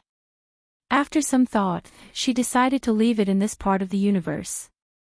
She randomly chose a direction and found a planet with a very poor environment that would not give birth to life in 10,000 years. Then, she buried it deep. Chapter 986. The army from Earth 1 entered this world and raided Earth 3 under the banner of "Help the people hang upside down." Unlike the development of Mars, the resources here were already made. All they had to do was open the warehouses and move them away. A large amount of resources, energy, and technology were transported back to Earth. The military and government were overjoyed. However, the politicians did not just plunder. They sent out their elite troops to help the government stabilize the situation. Overall, they had done a lot of good things. Super Tyrant, Super Queen, the Divine Power Ring were captured, Night Owl, Death Storm, and Ocean Overlord were missing, and Lex and Johnny Quick were dead. Eternal Justice was a complete success. They did not achieve their initial goal of eliminating the anti-supervisor, but no one objected when someone was willing to help. The moment Thea left Earth-3, Darkseid and the anti-supervisor attacked at the same time. Darkseid's divine power was at its peak. Apart from Yojia Khan, who was still stuck to the wall of origin, he represented the pinnacle of the new gods. The Heavenly Father was no match for him, and Sia was no match for him. At least for now, Darkseid was confident. If the anti-supervisor was at his peak, he could easily defeat Darkseid. After all, he could absorb all the energy in the universe, and there was no upper limit. On the other hand, the new gods could only fuse with the origins, and they could not fuse with many of them. For example, the anti-supervisor was in the Xianxia world, while the new gods were in the Wuxia world. At most, the new gods were in the Wuxia world. The martial arts they practiced were not on the same level. If the anti-supervisor was at his peak, he could kill Uncle Da in 2 moves. Unfortunately, he was not in his best condition. However, he was not here to die. With the anti-life equation in hand, he had the power to destroy everything. Only by killing Darkseid and using the violent turbulence in the material world could he break free from the shackles of fate. However, Darkseid did not easily leave Apocalypse Planet and fight in his true form. Now, with the help of several parties, the anti-supervisor was finally standing in front of Darkseid. Only by killing this evil tyrant could he break free from his identity as the anti-supervisor and become a human again, not a program that only knew how to destroy. The anti-watcher's armor had 2 thick energy pipes extending from the inside of its body. They were connected to the anti-life equation and could be used freely under normal circumstances. However, after being killed by the Black Death Emperor, the anti-watcher's body had many necrotic parts. The energy pipes were used to bypass the necrotic parts and directly connect the energy to the wrist. He gathered the power to destroy everything in his hands. Once he regained control of this power, he was more confident that he could defeat Darkseid. The Grand Lord of Evil himself controlled the 5 divine thrones of darkness, evil, strength, tyranny, and massacre. Naturally, he could feel the pressure from the other party, which was greater than that of the new gods. However, he was not afraid. Instead, he was a little excited. Having lived for hundreds of millions of years, he could tell at a glance that the other party was weak. If he couldn't defeat such an enemy with only a sliver of health left, then he wouldn't be able to survive. TSK. Chi. Omega Ray was the first to attack. Once it did, it would unleash its strongest attack. 2 blood-red rays hit the anti-watcher's armor. As a powerful being of the multiverse, even Omega Ray couldn't do much to him. However, the armor shattered, revealing the stiff muscles on his shoulders. Darkseid was overjoyed, and he stopped probing. He let out a roar and threw a punch with enough force to suppress the stars in the sky. The anti-watcher opened his right hand, and the anti-life equation quickly gathered. A purple energy beam with a diameter of more than 3 meters was shot at Darkseid. Darkseid wasn't good at dodging. Perhaps it was because he didn't like dodging, or perhaps it was because his dexterity was low. In any case, Thea had fought him a few times, and she had never seen him dodge her attacks. He had never done anything like turning around, sidestepping, jumping, or rolling before. Thea suspected that this guy didn't even have the dodge attribute in his attribute list. He didn't even look at the anti-watcher's energy beam. He reached out his left hand and chose to take it head-on. At the same time, his right hand was like a huge mountain. His strategy was simple. He would trade damage for damage. Darkseid only had a sliver of health left, so he was sure to win. Seo looked at them from the outside and found that there was no technique involved in their battle. It was just you give me a shot, and I give you a punch. Let's see who falls first. Judging from the current situation, it was very likely that Darkseid would win. However, she couldn't rule out the possibility that the anti-life equation could turn the tables at the critical moment. After all, he now had the anti-life equation, which represented the ultimate power of the universe. As expected, after 5 minutes of fighting, the anti-watcher's armor was shattered in many places. One of Darkseid's eyes was injured, and blood was flowing down his cheek. At the same time, his left hand was charred. Antimatter energy wasn't easy to deal with. His mountain-like body was being eroded by the antimatter energy, but he suppressed it with his divine power. At this moment, Darkseid looked at the anti-watcher with a cruel smile. It was as if he was looking at a ferocious beast that had charged into a hunting net. In a world surrounded by wolves, even a bad guy wouldn't be able to survive. He didn't dare to let himself be injured too badly. If he was injured too badly, the Heavenly Father and Thea might join forces to attack the Apocalypse Star. He wouldn't be able to resist then.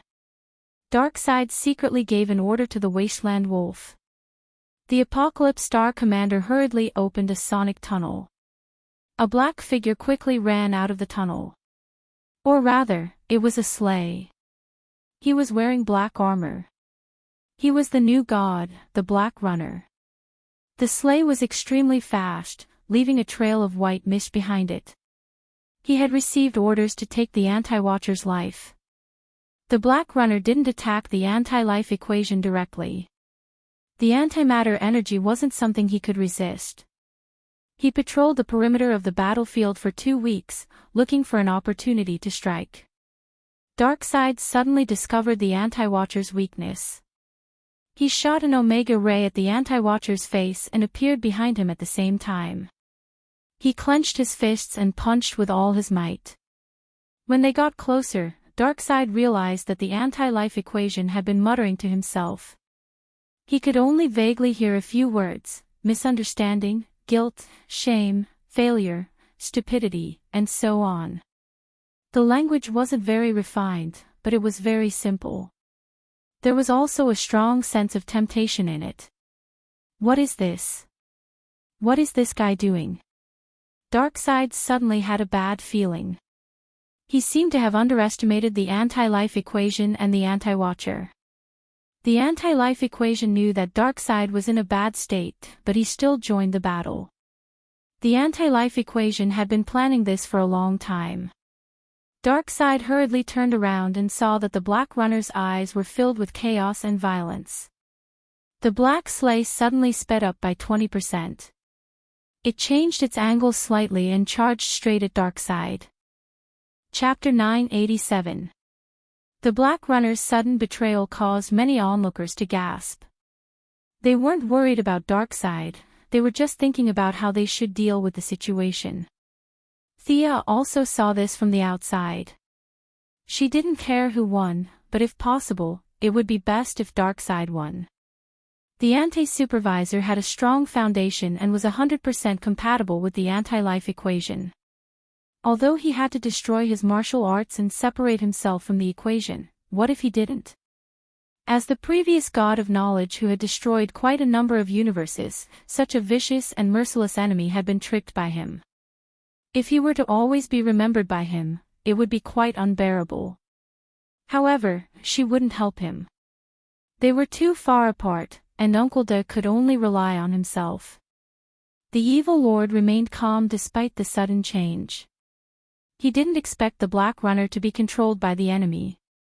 He had planned for tens of thousands of years for the god of death, but Thea had ruined everything.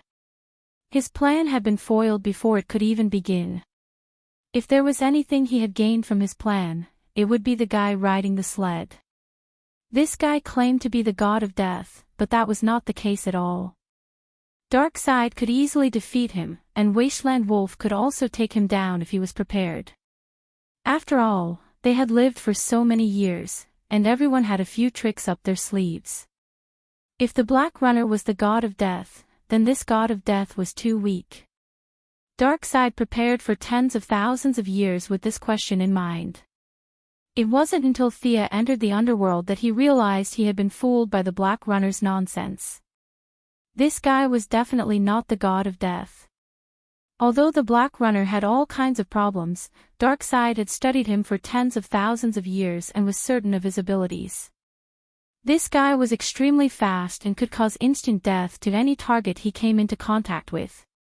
It wasn't difficult to deal with him. All Darkseid had to do was put up a defensive barrier, regardless of the nature of the barrier. On the other hand, if he wasn't prepared, he was indeed very strong. When Darkseid knew he was going to fight the anti-supervisor, he was prepared to use the Black Runner as a backup, but he didn't expect to be tricked. Due to the anti-life equation, not only the Black Runner, but even his apocalypse demons had turned against him. Only his second uncle, Wasteland Wolf, still had his own will, but he was having a hard time holding on. The situation was very unfavorable. Not only the anti-supervisor's army, but even his own apocalypse demons had turned their weapons against him. Should they retreat or continue fighting? According to their previous habits, they could retreat now, leaving behind the Wasteland Wolf to cover their retreat. As for whether or not he could survive, that was not within their consideration. However, there was a subtle change today. Darkseid's greed for the anti-life equation had overshadowed everything else, especially when he saw the anti-life supervisor put on a show for him. He was desperate to get his hands on the anti-life equation at all costs. Thea could use the divine power of death to cover the entire world's laws, and Darkseid could do the same. Suddenly, a monstrous evil suppressed all laws, and a violent aura floated in every corner of the universe. Anxiety appeared in the hearts of all intelligent life. Every life felt a tremor from the depths of their soul, as if they were sitting on top of a volcano that was about to erupt. Stimulated by the great evil, the Great Plains Wolf finally broke free from the influence of the life-reversing equation. When he saw the apocalyptic demons flying towards him, he subconsciously wanted to run. However, he immediately remembered that his nephew was still not far away, so he turned his head to take a look. Not good, Boss had no intention of retreating at all. This was very unlike the Revelation Star. However, he didn't have the guts to run. All he could do was help Darkseid clean up the small fries. Black Runner. Only then did he realize that the god of death, who was on the same side as him, had become his enemy. Stop him. Buy me some time. Darkseid, who was usually a man of few words, was really anxious now. He had to say a few more words. At the same time, he didn't stop attacking the anti-life supervisor with his giant fists that could shatter planets. The anti-life supervisor's armor, which had been forged in the depths of the antimatter world, was completely shattered, but he didn't care. It was good that Darkseid didn't run away. He didn't put all his hopes on the Black Runner, and he was also fighting back with all his might. The Great Plains Wolf's heart was about to jump out of his chest as the two multiverse-level beings fought with their lives on the line. There were simply too many enemies. There were so many of them that he couldn't see the end of them. He had to rely on himself to stop so many enemies, including the elusive Black Runner. Idiot. Useless. Thea, who was watching from the outside, and Darkseid, who was in the middle of the battlefield, cursed at the same time. The Black Runner used the shadows of the Apocalypse Demon and the Anti-Life Supervisor's army to bypass the Great Plains Wolf. He was as fast as lightning. The Great Plains Wolf could use his hatred to fill the space around him and slow him down, but the Black Runner ignored him completely. He increased his speed to the maximum and charged straight at Darkseid.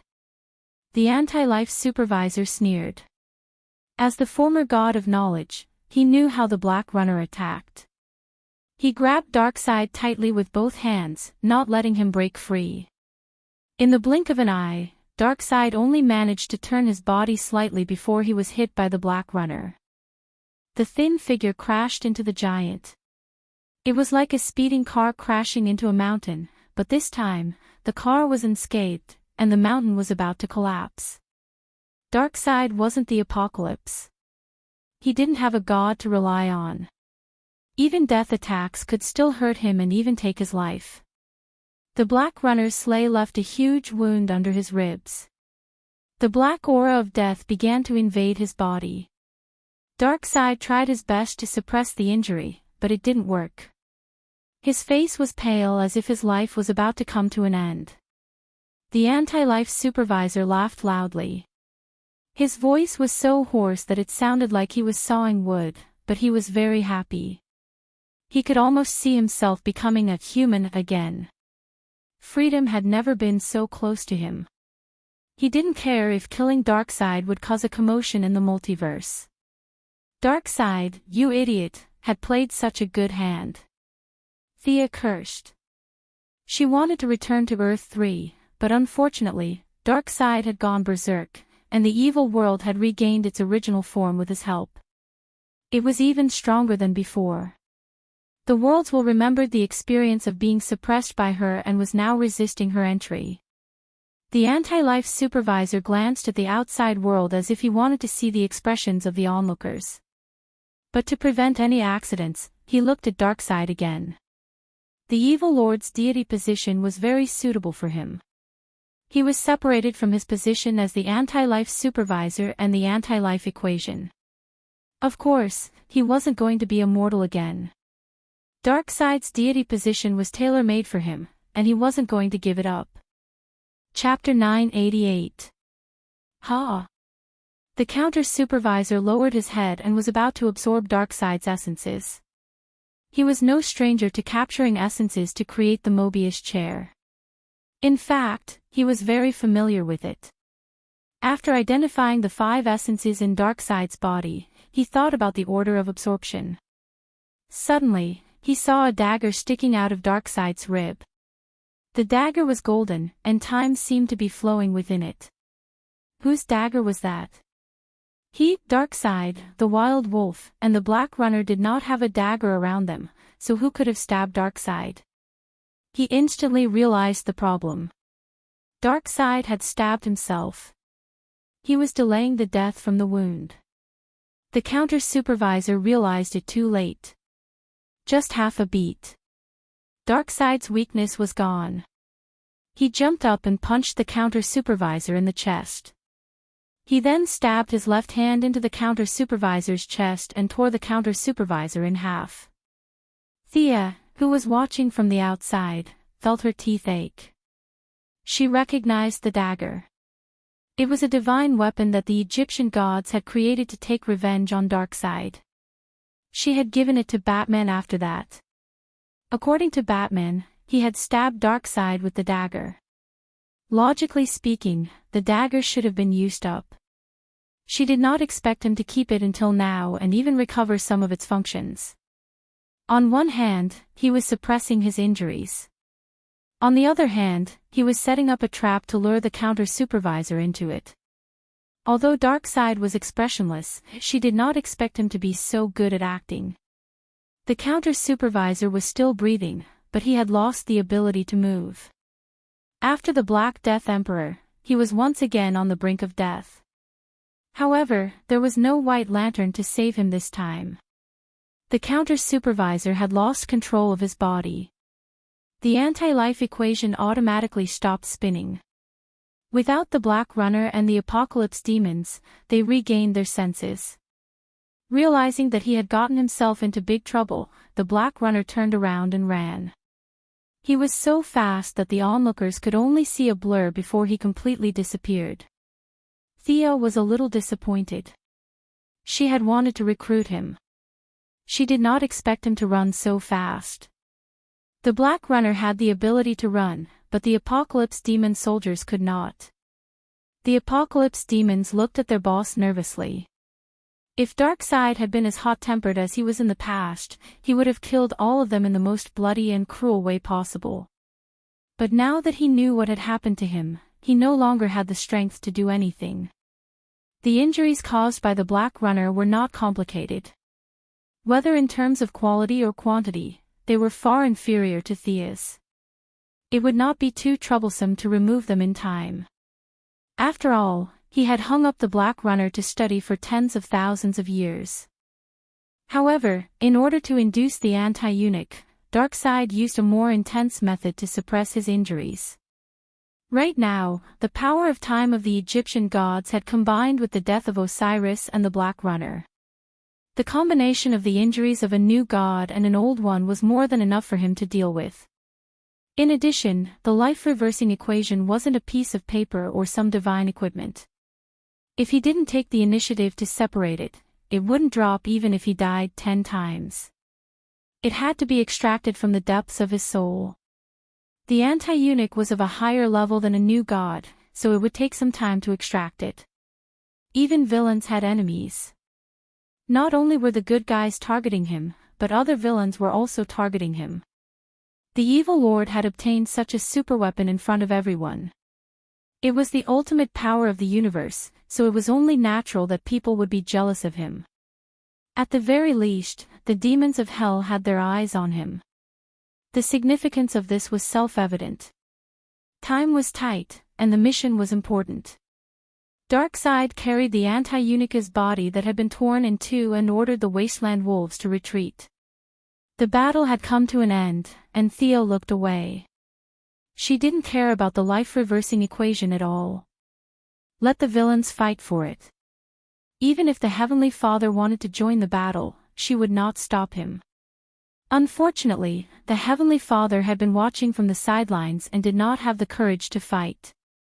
The people of the Righteous Alliance returned to Earth, and the government took over. They held a meeting to discuss the captives. Super Overlord was easy to deal with. Without kryptonite to replenish his energy, he was no different from an ordinary person under the yellow sun. The cowardly Hal Jordan was also no threat. However, the matter of the Super Queen left the heroes scratching their heads. This pregnant supervillain left them at a loss. How should they deal with her? Where was the best place to lock her up?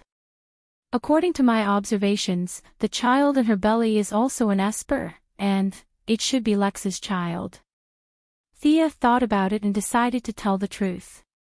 The people of the Righteous Alliance booed. This Super Queen was really something. She was Super Overlord's official girlfriend, but she had a secret rendezvous with Night Owl, and she had Lex's child in her belly. Everyone expressed their disdain for this kind of nonsense. While everyone was concerned about the gossip, only Batman realized the key problem. This child has an Esper ability. Yes, it's Lex's ability to absorb Esper abilities for his own use. Moreover, this child's Esper ability is innate. At the genetic level, it has already reached the stage of harmony. It's different from Lex's artificial creation. Seeing Batman's interest, they tried to dissuade him. In the end, all the captives were sent to the Heavenly Eye Society. As for the Super Queen and her child, they were considered the highest level of defense. Although the child was a blank piece of paper at birth, the Righteous Alliance hoped to introduce the concept of justice into the child's growth stage. However, no one could guarantee that the child would have the evil aura of that world. Even Thea could not guarantee it. It was always right to lock him up first. Everyone returned home. Diana, Green Arrow, and Mr. Excellent went to deal with the Silver Swan. Thea felt that she had nothing to do, so she went to the underworld. Go, we will never meet again, she said to Black Thea's soul. The other party waved at her and followed the staff to be reincarnated. She would start a new life, but by then, she would have nothing to do with the name Thea Quinn. Johnny Quick's soul was pulled into the Seraphic Speed Force space. This guy's Esper ability was mediocre, and Miss Thea was too lazy to stop him. Lex went directly to the underworld.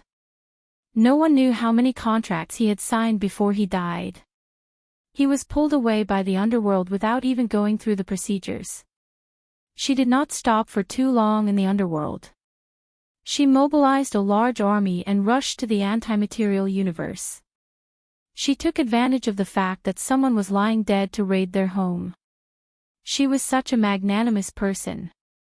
Darkseid was setting up a powerful energy-absorbing device to absorb the anti-life equation on the Apocalypse Star. At first, he was shocked when he saw her mobilizing an army, but he was relieved when he found out that she had gone to the anti-material universe. As for the anti-surveillance unit, he was once again beaten to a state of 1 drop of HP. There was no way he could object now. A sonic tunnel opened, and the army from the underworld descended into the anti-material universe. Take everything of value except for a needle and a piece of thread. The goddess of death waved her hand, and her subordinates began to loot. Chapter 989. The anti-supervisor had left some troops behind to defend the base. Unfortunately, under the assault of hundreds of liches, tens of thousands of death knights, and countless undead warriors, they did not last even 1 round. The assassin Guangdong, the Siren, and the newly joined Death Storm were all sent out. Death Storm had a fanatical fascination with death. Thea did not even need to recruit him. She only needed to mention her name, and he would bow his head. It was easy.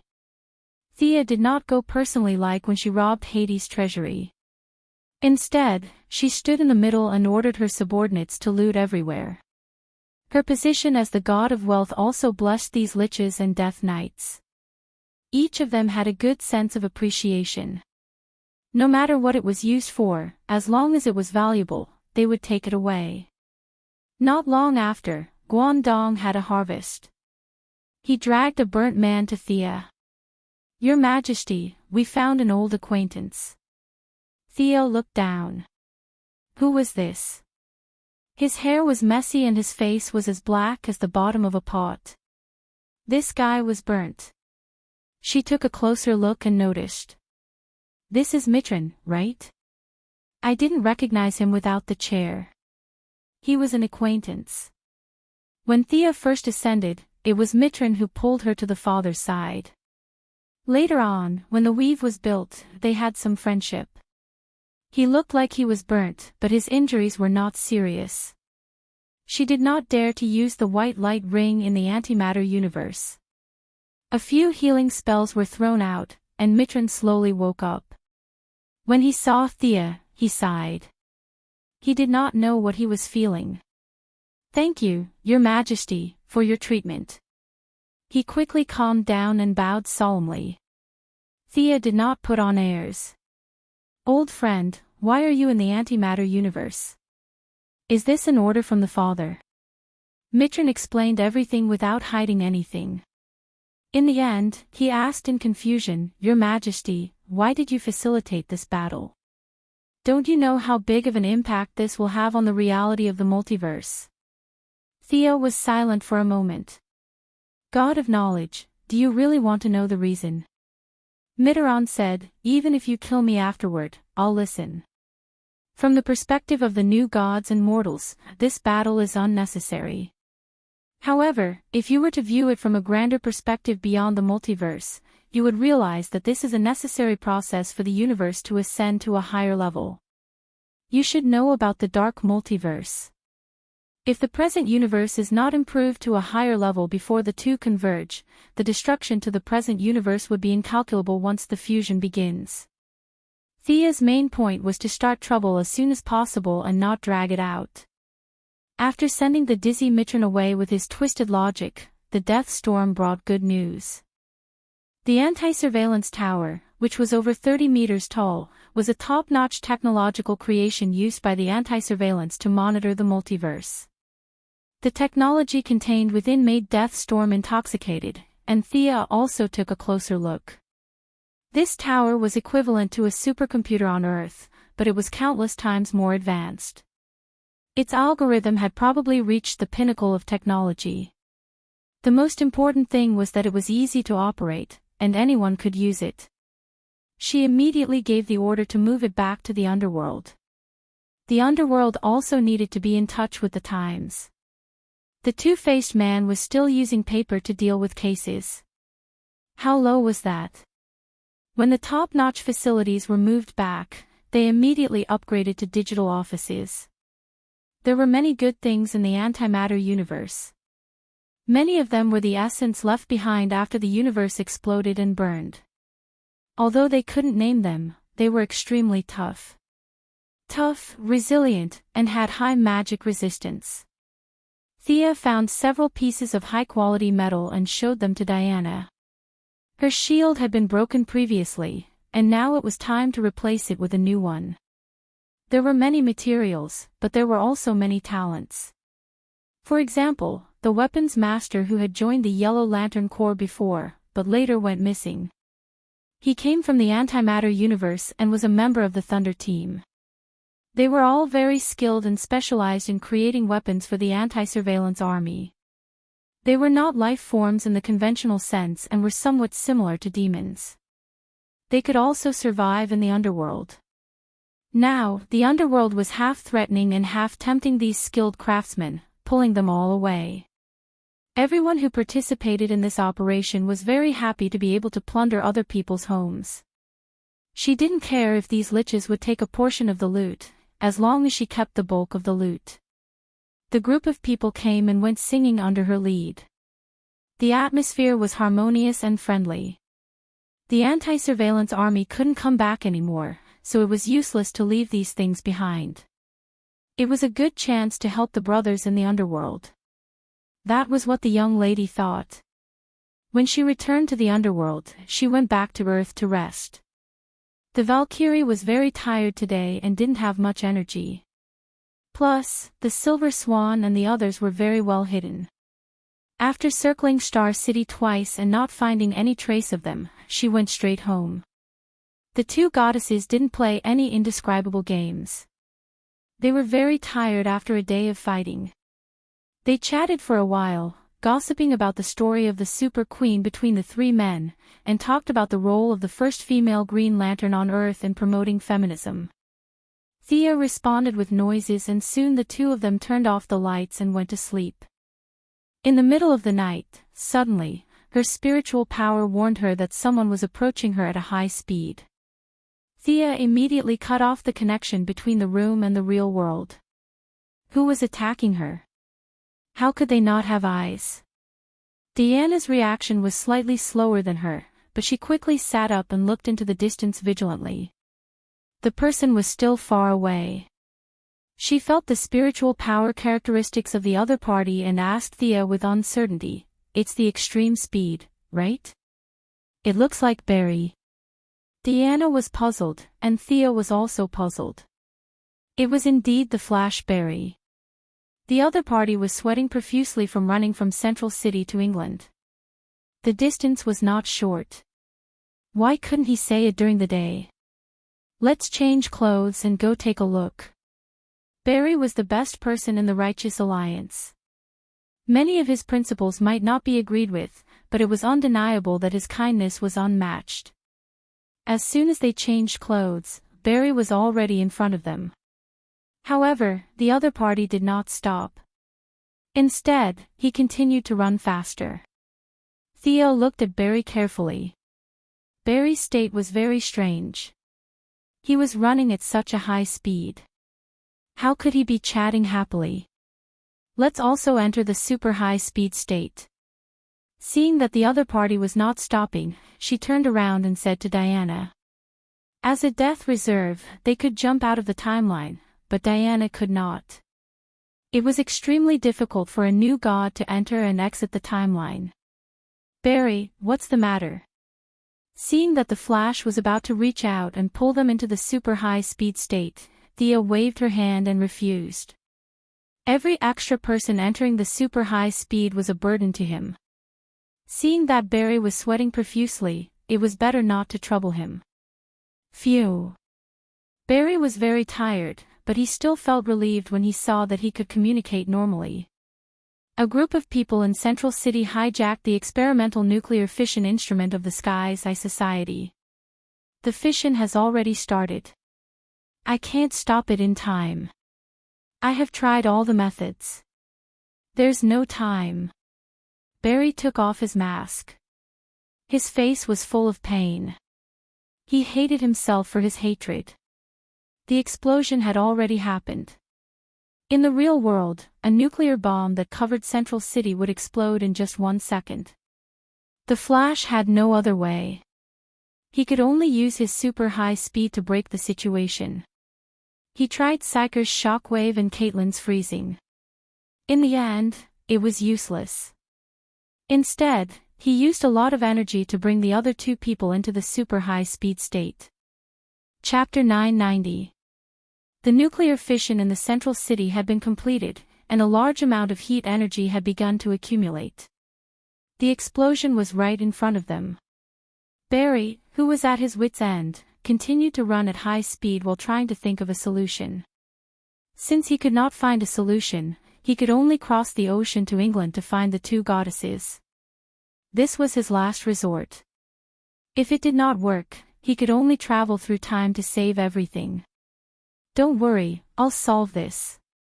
Thea would definitely not leave him in the lurch. Not to mention Barry's pleas, even if no one came to her, she could not just watch the nuclear bomb explode without doing anything. The distance was a little far, and time was tight. At this moment, it was already too late to teleport over. The magic that stopped time in Barry's super fast running did not actually stop time completely. It was just a limited extension of that 1 second in reality. Thea cast her sight to the central city far away. The nuclear fission had been completed, and a large amount of heat energy was ready to explode. If no one stopped it, the explosion would happen in the blink of an eye. For the central city, which was second only to Star City, Gotham, and the metropolis, for the more than 1 million citizens, and to not let her mother bear the bad name of being the one who detonated a nuclear bomb in her own land, she really gave it her all. She maintained her high-speed movement, and at the same time, she mobilized her divine power from a long distance. A large amount of divine power was simulated by the fifth dimension, forcibly suppressing the energy of the nuclear explosion, and then modifying reality. This was easy to say, but it was quite difficult to actually do. Thea had to maintain high speed to modify this energy body that was constantly increasing. The long distance, short time, and the constantly changing energy all posed a huge obstacle to her. Barry looked at her nervously. The three of them felt like a minute had passed since they were traveling at high speed. Only then did Sia change the appearance of the nuclear explosion and modify it again. My ability can only suppress it for about 10 seconds. Let's hurry over. She wiped the sweat off her forehead. Only she could do such delicate work. 10 seconds in real time. Barry was still asking. Thea did not have time to explain. She pulled him and Diana and teleported to the central city. This was a cargo center, and there were many familiar faces there. Syker, Caitlin, Barry's father-in-law, Joe West were all there. There were also several armed robbers and a large container. However, because Thea and the others' own time had been extended, the people in the outside world, including this world, did not move at all. Black Amanda had learned the modern corporate system very well, and they had done a good job in cleaning up, sorting, and marking. They were afraid that the robbers would not be able to find what they were from, so they had drawn a large Heavenly Eye Society logo on the container.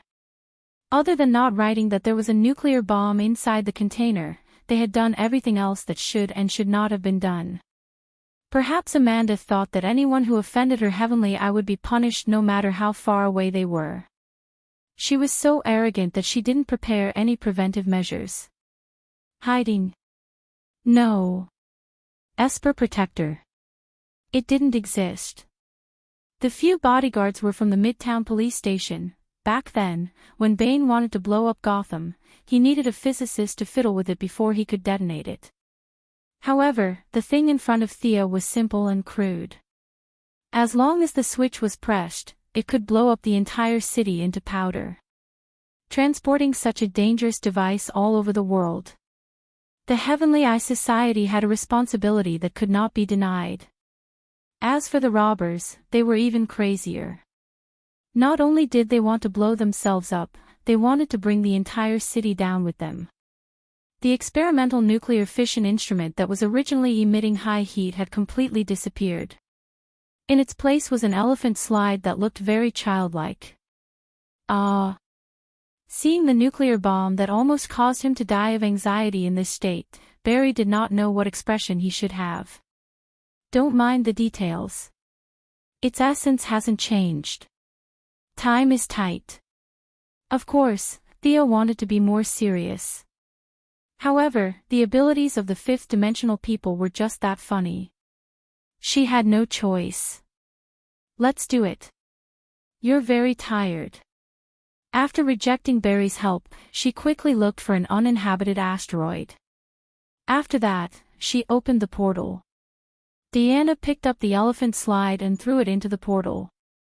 The moment she closed the portal, she could faintly hear an earth-shattering explosion coming from the other side. A super disaster that could be recorded in history books was averted. However, the few of them could not rest. They were going to detonate a nuclear bomb on American soil. Not only did they say that, they had already detonated it. This was too serious a problem. Batman, who did not sleep all day, had just finished his daily activities of fighting criminals. When he heard the news, he rushed over immediately. Brother Superman was also called out from his bed by them. The remaining members of the Righteous Alliance were all pulled to Central City for a meeting. The Flash had exhausted too much of his energy. Theo was also very tired from forcibly changing reality in order to suppress the nuclear bomb that had already exploded. The whole story was explained by Diana. A bunch of people were surprised. This was Central City. Just from the name, they knew the location of the city. It was located in the state of Missouri and could be said to be very central. If a nuclear bomb was detonated here, the city would be razed to the ground. The surrounding cities would be affected by the radiation and the national economy would suffer a setback. A simple explosion would affect many areas in all aspects. At that time, there would be a lot of trouble. The results of the interrogation were even more ridiculous. Before Batman could ask much, the other party was like a hero and spilled the beans. These guys were not people of Allahu Akbar. They were a public welfare organization. The organization's theme was anti-nuclear energy and advocated the protection of the Earth's environment. Crazy. This was the first reaction in the minds of most superheroes. The people of Earth have too many weapons in their hands. It's too dangerous. Is it normal for a public welfare organization to be able to get so many weapons?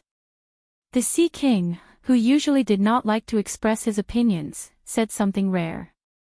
He had always been dissatisfied with the fact that humans had so many weapons in their hands. The Sea King pointed to a few robbers and asked the heroes, if the robbers had no weapons, how could they suppress the police and detonate the nuclear bomb? You mean to ban guns? Thea asked. The Sea King nodded, indicating that he meant it. A bunch of heroes fell into silence. Banning guns was good, of course it was good. At least for superheroes, it was a good thing. Why did superheroes seem to have superpowers now? It was because ordinary heroes were shot to death before they could accumulate much experience. Over time, superheroes had been monopolized by superpowers. Even for ordinary people like Batman, his starting point was far higher than those vigilantes.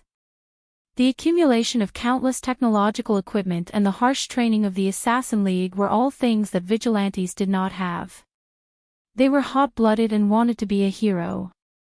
They wanted to get rid of violence. When they walked on the streets with masks and rubber sticks, their ending was already doomed. 99% of them were killed in the streets.